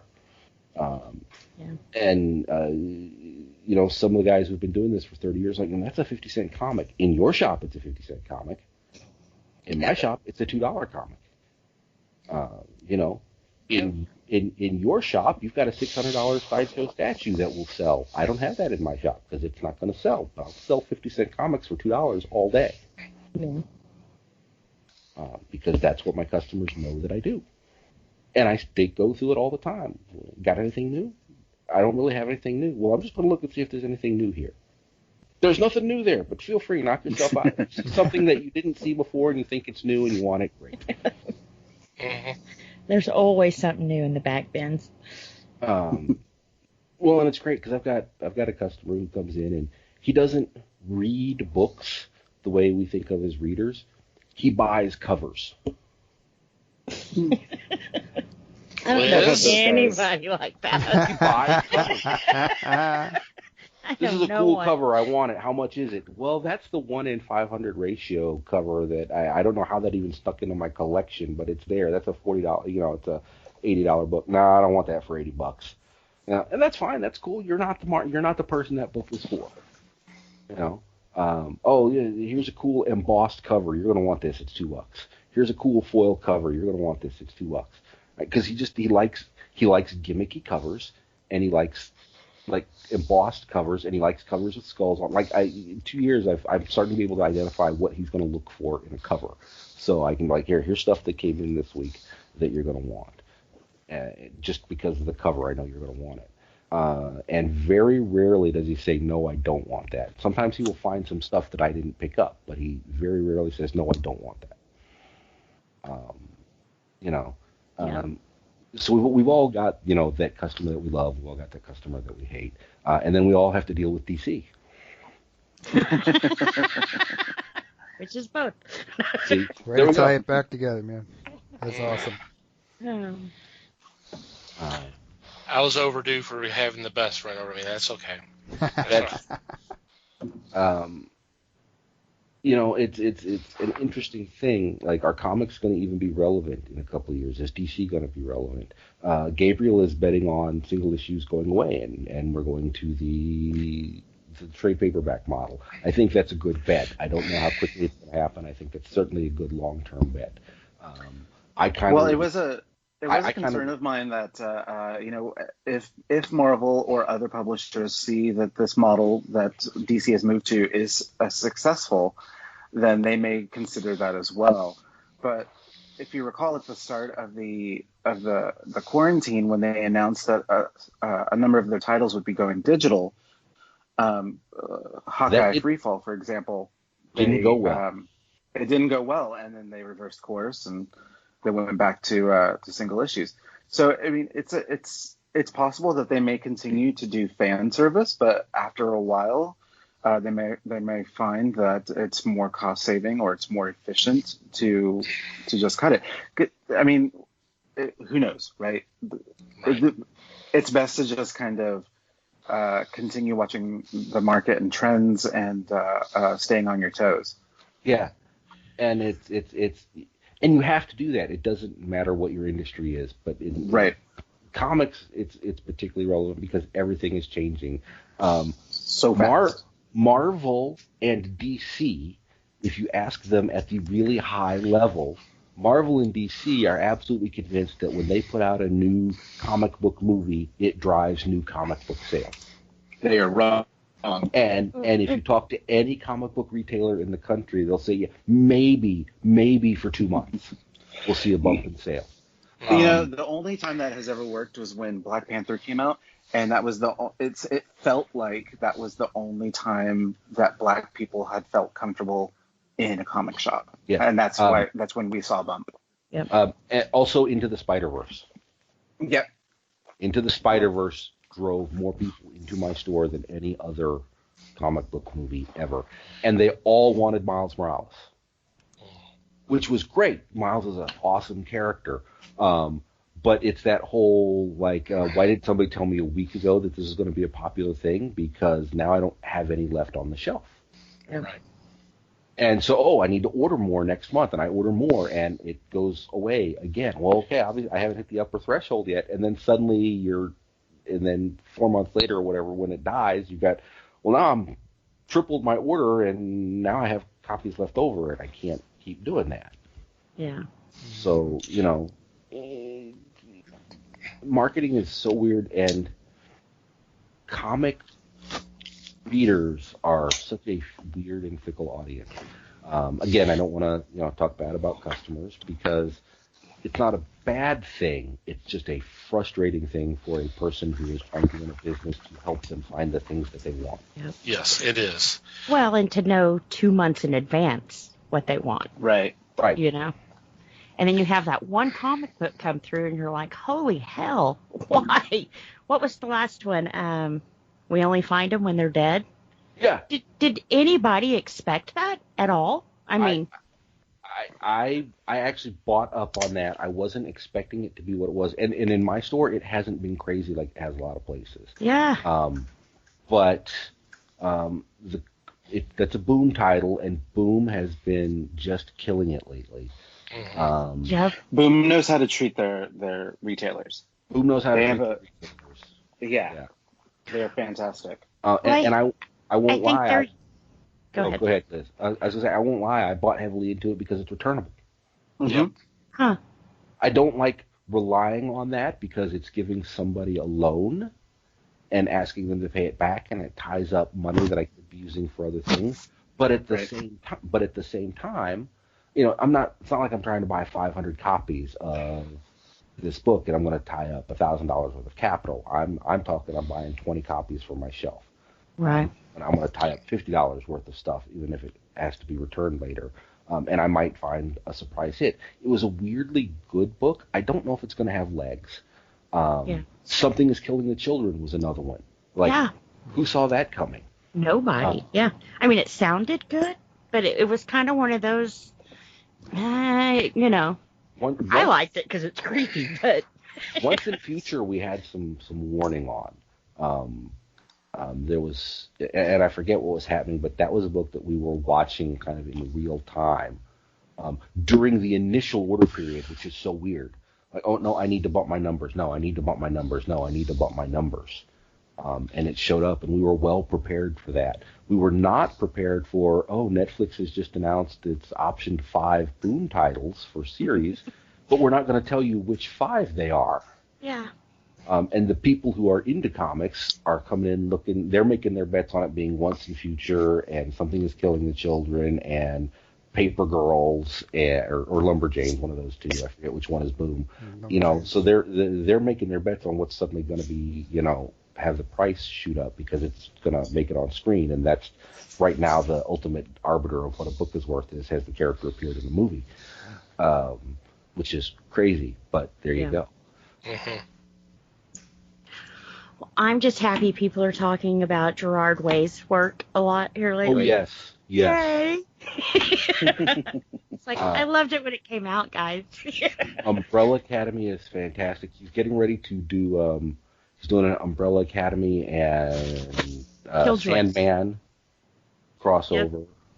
Yep. So Gerard Way and Neil Gaiman working together is going to be good. Yes. He was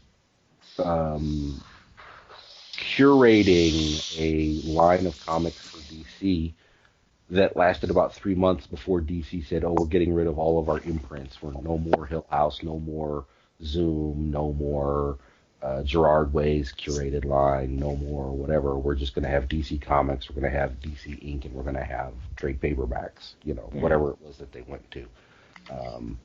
And that's another frustration with DC. They can't seem to make up their mind what they're going to do from week to week to week.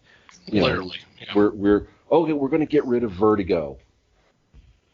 And we're going to get rid of all of these imprints, and we're just going to have DC Comics and DC Inc. for trade paperbacks. Oh, but we're still going to keep Young Animal. Yeah. Oh, but then we're going to add Hill House. What are you even doing? Mm-hmm. I don't know. as a person who sells their product, it literally feels like they are throwing spitballs against the wall to see what sticks. Yeah. And who maybe stays. they are. Maybe they don't have any clue anymore, right? Like, they have become so distant and so removed. Maybe it's not their fault. Maybe it's the audience's fault. Maybe readers don't know what they want anymore, right? I don't know. I don't know where that is. They're looking at a set of numbers. I'm looking at a set of numbers, and we are nowhere close to each other in terms of what we each think is happening in the industry. Yeah. And that, there's general trend, and I'm not looking at the industry, right? I'm looking at my market, because that's what I care about. I'm looking at what's happening in my store. I mean, I care about what happens in other stores. I care about what's going on down with Gabriel, or what's going on with other people, right? But that's not my world. My world is what's happening in my store. That's what I'm paying attention to. Mm-hmm. DC has the problem in reverse, right? They don't care what's happening in my store. My store is inconsequential to them. Gabriel's store is inconsequential to them. Any 10 stores anywhere are inconsequential to them. It doesn't matter. Yeah. They're looking at the overall big trend, and if it hurts, it's a rough place to be in, because they're gonna make decisions. No decision they can make is going to be good for everybody. They can make a decision that's good for 90% of retailers, and there's still going to be the 10% of retailers who bitch and moan and complain and scream to high heaven that DC is out to kill them personally. And I know that because I'm watching it happen in real time. And there are some voices who are very vocal, and there are some voices who sit back and are just like, I don't know. And then there's people like me who it's all I can do on any given day to just say, I told you so. I got out of DC. I'm done with them. These shenanigans don't even affect me. And that's not, productive. It's not contributing in a positive discussion. So I don't do it. No, but it feels good, don't it? And every time I don't do it, I go give myself a cookie. There you go. All right. It's somebody is wrong on the internet and I didn't correct them. I'm going to go give myself a cookie. And there are some people who are just so in their hole, in their universe. And like every business owner, I think, is like that, right? You're so focused on your 5,000 square feet and what happens in it and the customers who walk through your door. You're so focused on that you forget the bigger picture. And it's hard to remember that. And the people at the top, they can't see the little picture. It's like looking at any particular pixel in a photo, right? It's meaningless. You have to look at the whole photo. But unfortunately, if you decide to get rid of all the green in the photo, it changes the photo. Right. Yeah. So it's as frustrating as it is, right? As mad as it has made me. DC feels like they are making decisions that are in their best interest, and I cannot fault them for doing that, because I make decisions that are in the best interest of my store all the time. One of those decisions was to no longer carry DC. It hurt some of my customers. There was no way around that. It hurt some of my customers. I have been very fortunate. We talked about that earlier. They've stayed with me. They go get their DC elsewhere. But right, I've now inconvenienced them because they have to go visit 2 places in a week. And I feel bad that has happened. I don't think DC feels bad when they inconvenience me, or they inconvenience Gabriel, or they inconvenience Phil Boyle. But they might feel bad when they inconvenience Phil because he's loud. Or Brian Hibb because he's very loud. But they don't feel bad about it collectively. They may have this understanding that they've made a decision that's not in the best interest of some retailers, but it's in their opinion in the best interest of the industry. And I just think it means they don't understand their own industry anymore. They don't. They're out of touch. And again, it's very tough because I want to give DC the benefit of the doubt in saying that these stupid decisions are driven by Warner or by AT&T. And DC is doing the best that they can do to comply with, edicts from higher up the corporate chain. But it's just like you have nobody in your entire company that understands what's going on, and nobody is willing to say no. And it's tough, right? I can't say no because I still have a family I have to feed, and this is a terrible time to get fired. When they just laid off 650 people? It'd be hard to voice an opinion right now. Right. Yeah. Jim Lee is just sitting in his office at DC going, yes, another day I get to keep drawing. Yeah. Still here. What the hell am I doing here? Oh, wait, I actually have to run the company now. Oh, whoops. So. What do you mean that book was due 2 months ago? It's a terrible position, and there are people in the industry who have been in the industry for forever who are now no longer going to be in the industry. They're not going to be able to get a job somewhere else because Bob Harris has been an editor for 40 years. It's time for him to retire, right? I don't know if he's in a position to be able to retire, but it's time for him to retire. Nobody's going to hire him anymore because he's just been around doing comics for 40 years. There's going to come a point in time at which Jim Lee is no longer hireable. There's going to come a point in time at which Robert Kirkman is no longer a hireable talent. And that's awesome. Bite your tongue. Not Kirkman. I love his work, but there's going to become a time when I am no longer marketable in my own store, right? It's time for me to pack it up and go somewhere else, and that's a day that happens. I just think that when you're looking at the big picture, it's the forest for the trees and the trees for the forest, and there's not enough communication. They've cut off all lines of communication. They're not listening to retailers. Retailers aren't listening to DC. It's just a giant, huge kerfuffle, and I don't know that there is really any way to repair it at this point. 6 months worth of continually being kicked in the teeth by people that you thought were on your side, because historically DC has been on the side of the industry much more than Marvel has. DC has been involved in the industry much more than Marvel has. DC has been more responsive to the needs of the industry than Marvel has. And now suddenly it's whatever, we're going to do our thing and doesn't matter, and you're going to scream and yell into the void and we don't care. That's part of what hurts a lot of people, is it feels like a knife in the back. I haven't been in the industry long enough for it to feel like a knife in my back. But I certainly understand why people feel that way that have been doing this for a really long time. Yeah. And I don't know that DC understands that. And I don't know that they'll ever be able to fix that until there's a new generation of comic store owners, right, who don't have the memory of having that knife in their back. Comic book store owners are calling this, it's going to be the new, the whole Lunar and UCS thing, it's going to be Hero World all over again. I wasn't around in the industry when that happened, when Marvel tried this the first time to do their own distribution thing. It's not a frame of reference for me. I say this honestly, I hope it works out for DC. I hope that DC gets to continue making comics that people enjoy reading. Right now, DC is not a good business decision for me as a store owner to invest in. And that's fine. There are lots of things. I don't invest a whole lot in Dynamite comics. Vampirella is not a great choice for my audience. Zombie Tramp is not a great choice for my audience. Anything that Absolute puts out, not a great choice for my audience, right? We all make these decisions all the time. Just nobody has ever made this decision before really about the number 2 comic company in the world. And the comic company that, even though they're number 2, probably has the more highly recognized brand.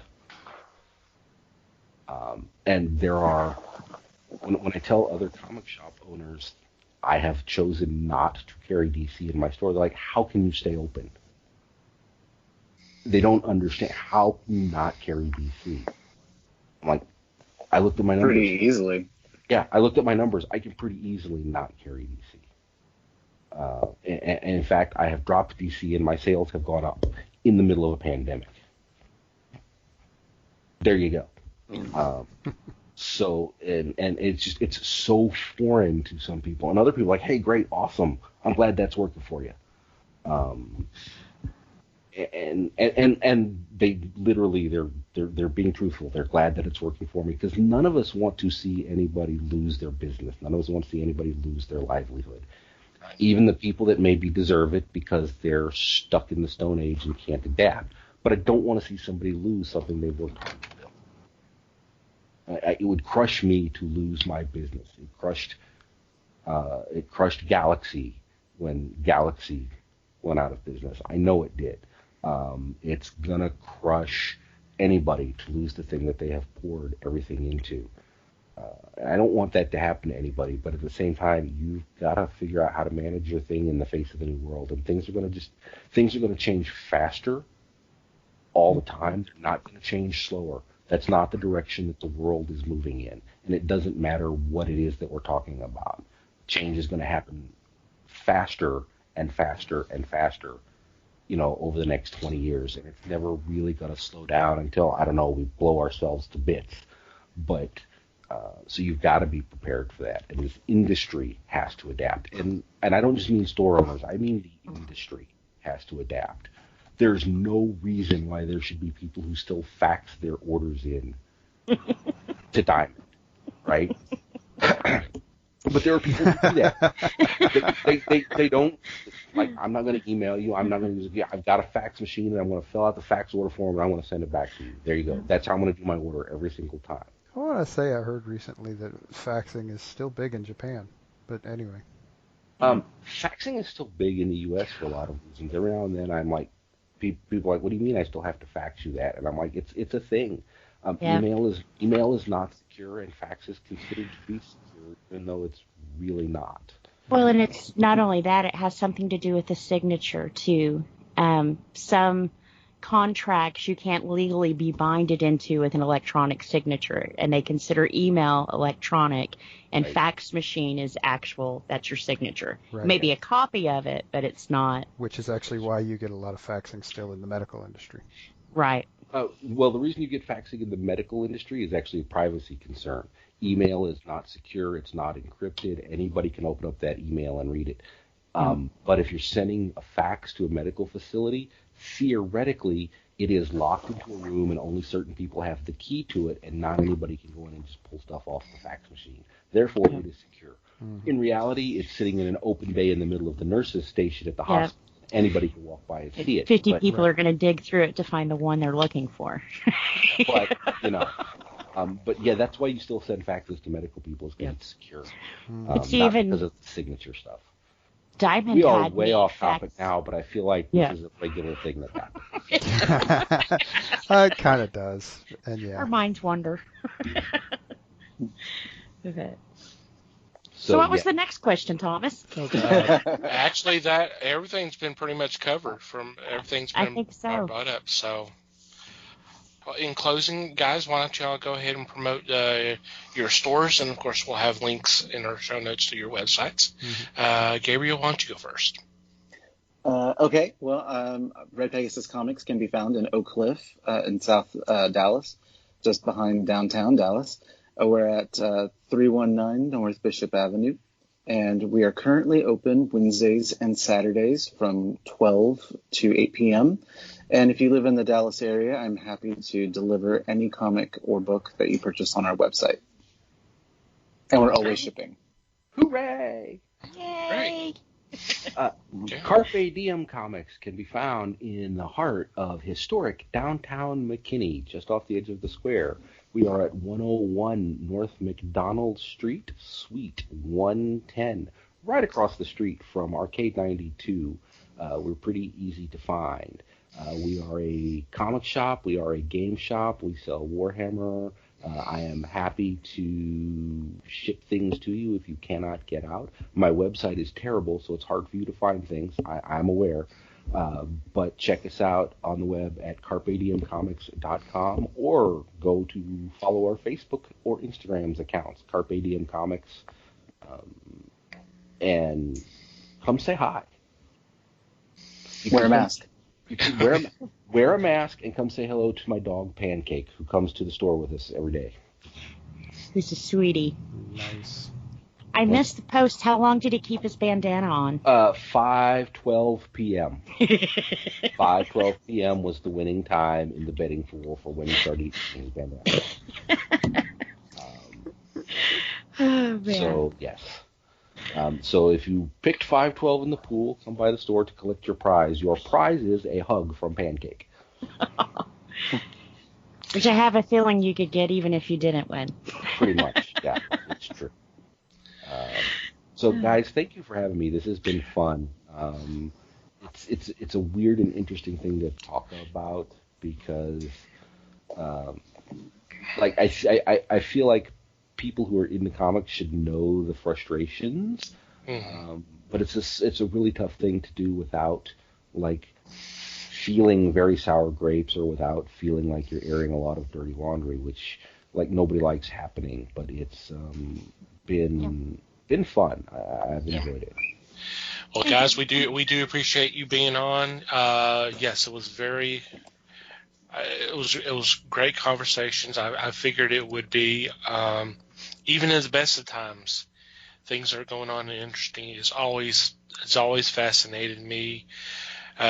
These are obviously not normal times. I just the movements that have been made in the last 6 months it's really gonna shake up the industry for years to come. It's really gonna have.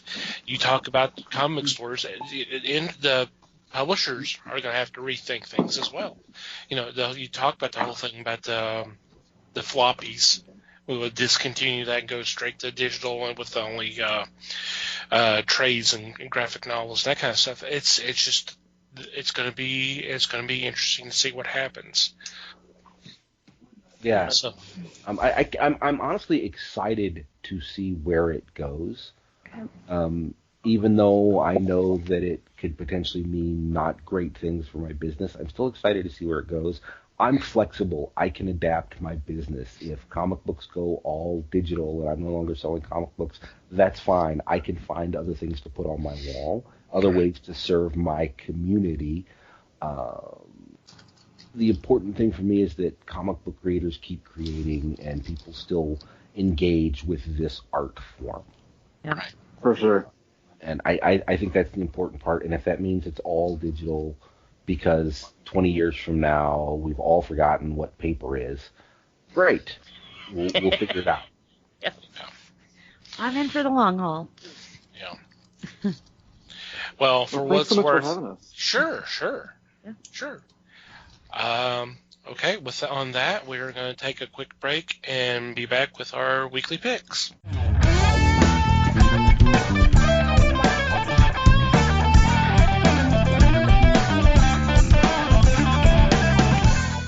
And welcome back. It's now time for our picks, and leading off this week is Les. My first pick is Miles to Go at Aftershock Comics. This is the story of Amara Bishop, who was raised by an alcoholic father, and as a child, she learned to kill. She hasn't killed anyone since being 13, but when her mentor is killed and her daughter is threatened, that's when things change. I'm excited about this one because it is written by B. Clay Moore, who did Hawaii Dick, and I enjoyed that title so much. I'm ready for this one too. Sounds like fun. Yeah, this was on my list. So yeah, I'm excited about this one. Sounds like a very interesting book. Alrighty, Liz. All right. For my new one, this is a trade. It's called Hotel. 4 issues. It kind of seems like a Bates Motel kind of thing, and I'll be honest, this completely flew under my radar when it came out, so I'm excited that the trade is here. But it follows different people. There's a guy who can't get rid of his wife's body, no matter how many times he cuts her up, and that kind of thing. Definitely a horror comic, not an all age. That was a comedy, but okay. All right. looks like 5 different stories going on, which would make sense, for there only to be 4 issues. So if you missed this one, they're putting it all together for you, and I'm definitely going to check this one out. But it's by Artists, Writers, and Artisans, Inc. I don't think I've heard of that label. So We've mentioned them once or twice. Yeah. I was just here for the early portion of the show, but AWA, everything that they have put out has been gold. Wow. They're a really small shop, and everything that they do is, a 5-6 issue miniseries. And it has been some of the best selling stuff in my particular store out of everything. You've got some big name writers. J. Michael Straczynski did one called Resistance. They did Archangel 8, which was about, the 8th Archangel that nobody in Christian mythology knows about because there's only 7. They're doing one now called Grendel, Kentucky, which is about guys who grow weed in Grendel, Kentucky. It's kind of like it's going to be Narcos of the Ozarks or something. They just put one out called Bad Mother that's going to probably appeal to the Breaking Bad fans. It's mom's no good, very bad day is going to end poorly for somebody. One called Year Zero, which is a nuclear apocalypse. And it's all been liquid gold. Wow. It's all very short run stuff. So it's really good. It's easy to get into, and it's not long, so it doesn't drag out. They tell the story, they're done, and it's just been phenomenal. So if you can find anything by artists, writers, and artisans /AWA/Upshot, absolutely give it a read. Absolutely give it a read. Cool. It does look good. Awesome. Yep. Alrighty, I believe, Mike, you're next. I think you're probably right. And my my new pick, is from Boom Studios. Not surprising, they've been kind of knocking it out of the park lately. Yeah. And this is a new book, and the title of it is The Unkindness of Ravens. This is issue number 1 coming out.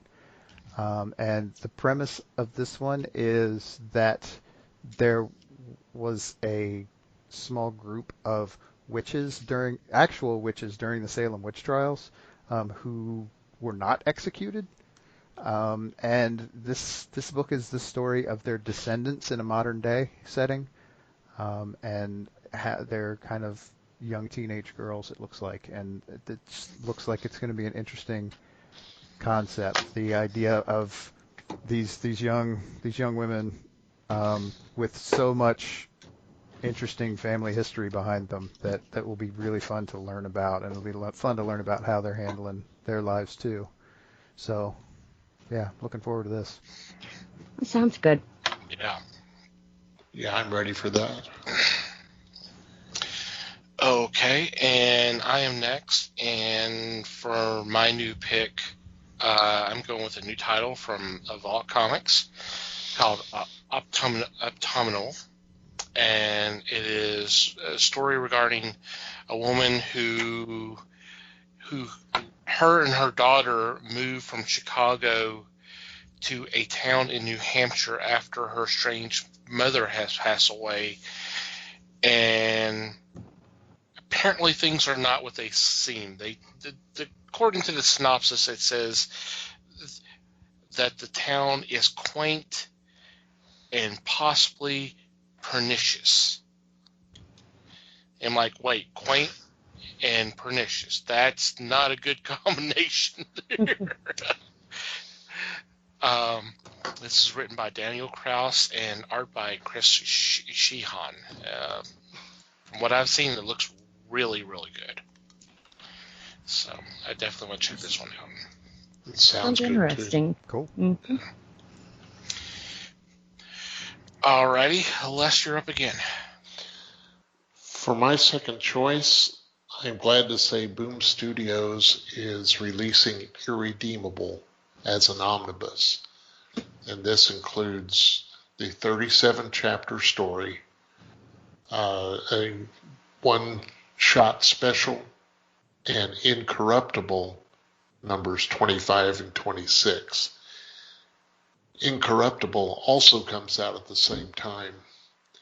This is a story by Mark Waid, and it's the story of the greatest superhero who snaps and turns to the world's greatest villain.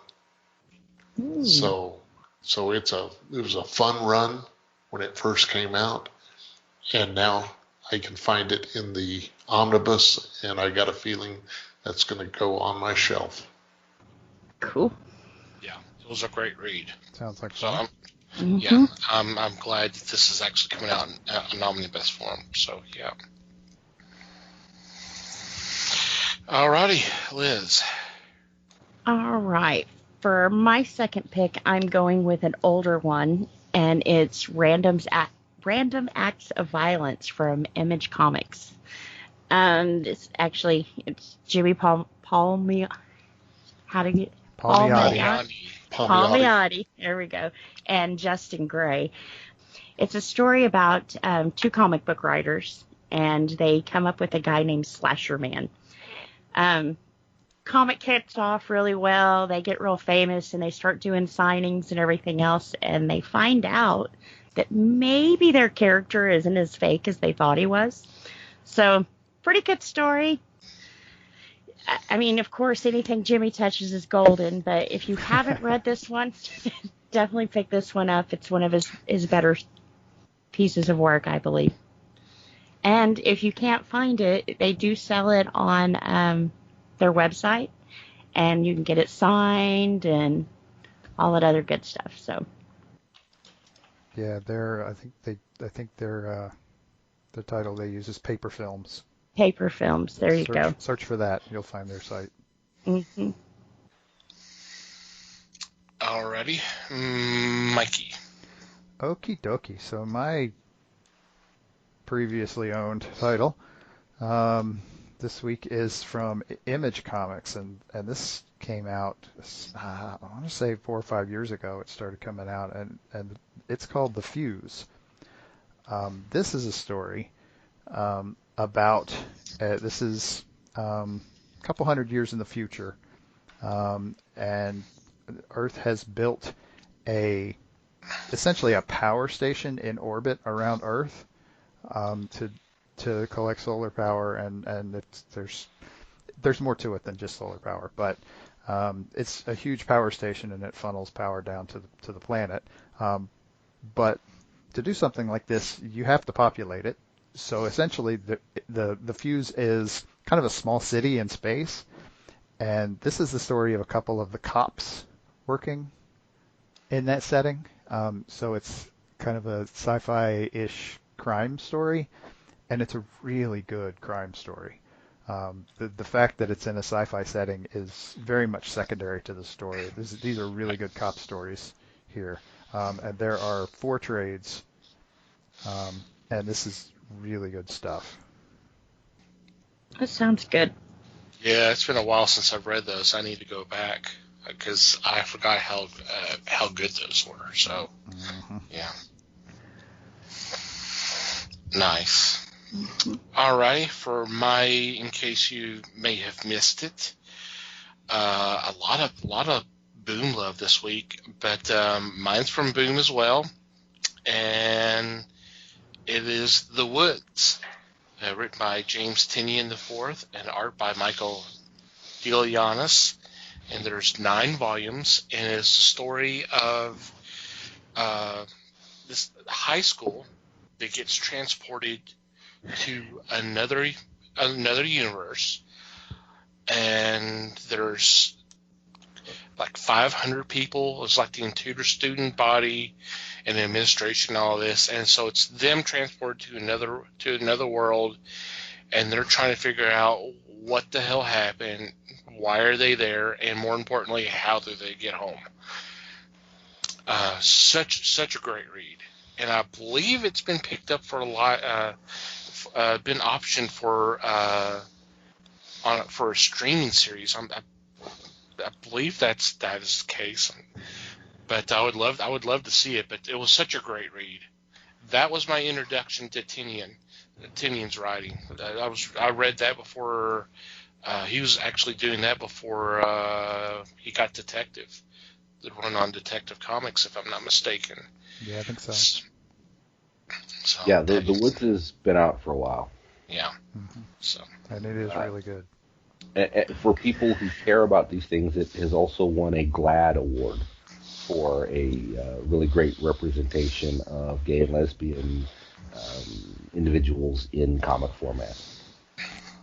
There you go. Cool. Yep. Yep. Alrighty. Any special shout-outs or mentions this week? Don't think so. No. I'd just like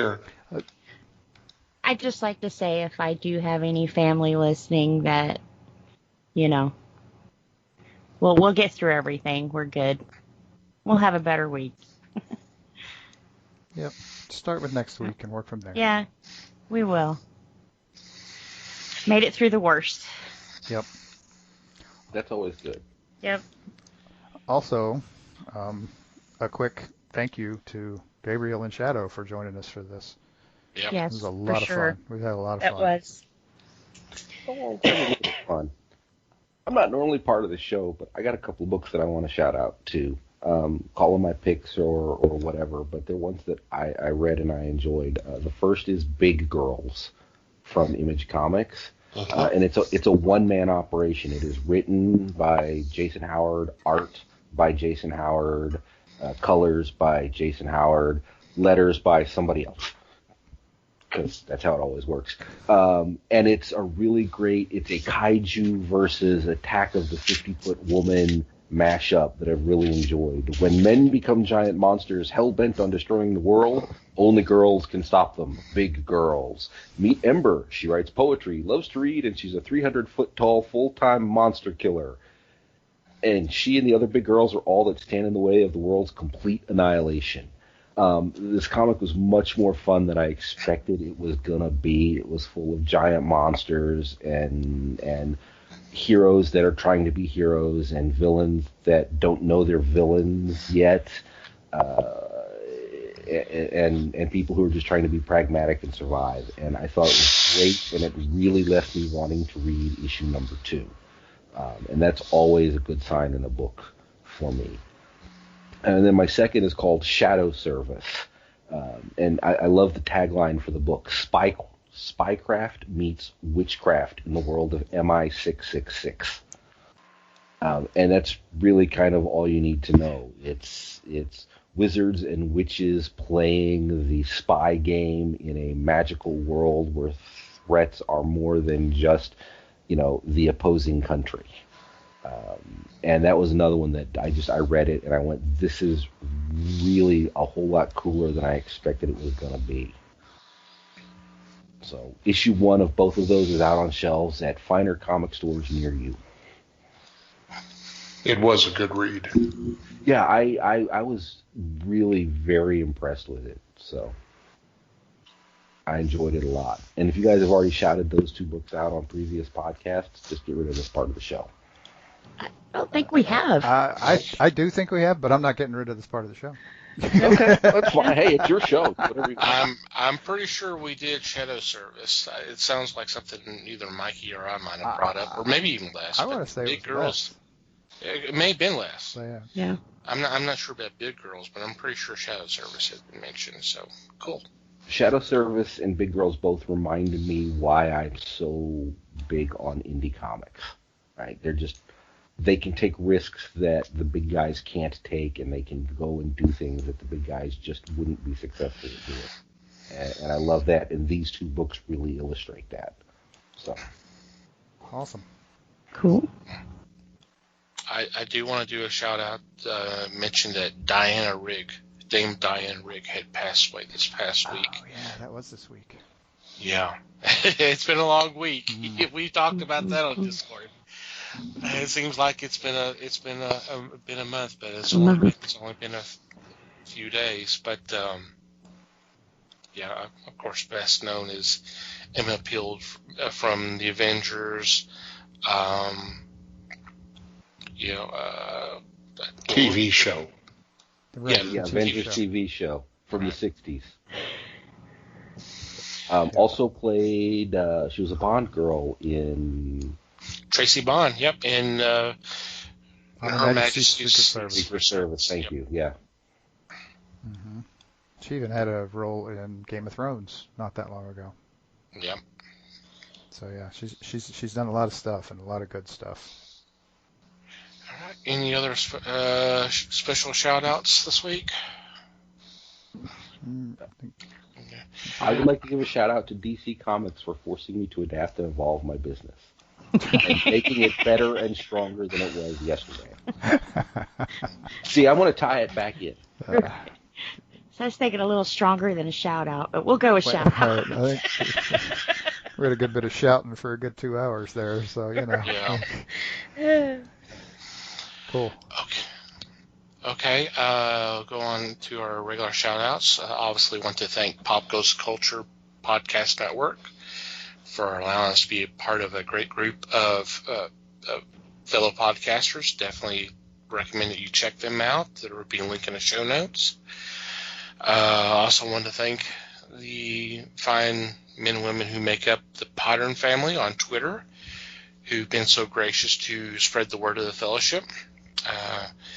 Easiest way for you to check out some of their fine work is to do a search, #PodernFamily, one word, and just scroll through the list, and whatever catches your attention, click on that link and download that episode, and hope you have a good time listening. Thank you guys as always.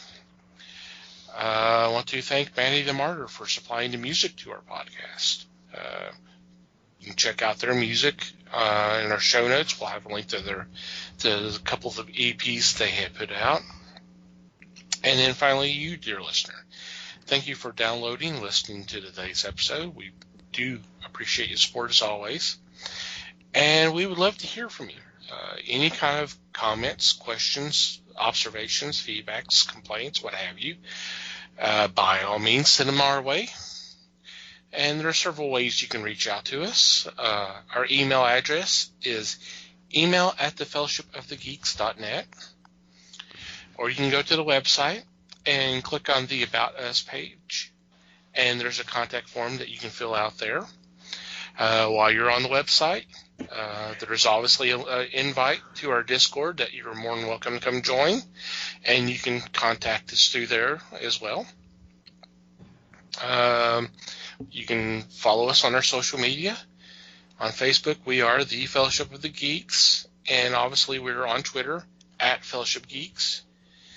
And if you'd like to follow our personal Twitter accounts, you can do that. Mike can be found @MikeyGeek. Liz can be found @LN_geek. And I can be found @TomTCGeek. And from wherever you download our podcast, if you would be so kind as to take a couple of minutes to rate and review our show, it'd be greatly appreciated. Anything else before we say goodbye? Just thanks, everybody. Thanks, everybody. Thanks, everybody. Thanks, everybody, and appreciate you listening. Thanks, everybody. I had to. Everybody else did. So I might as well. Y'all just stealing my line. We do appreciate your support as always. And until next time, geek on, my friends.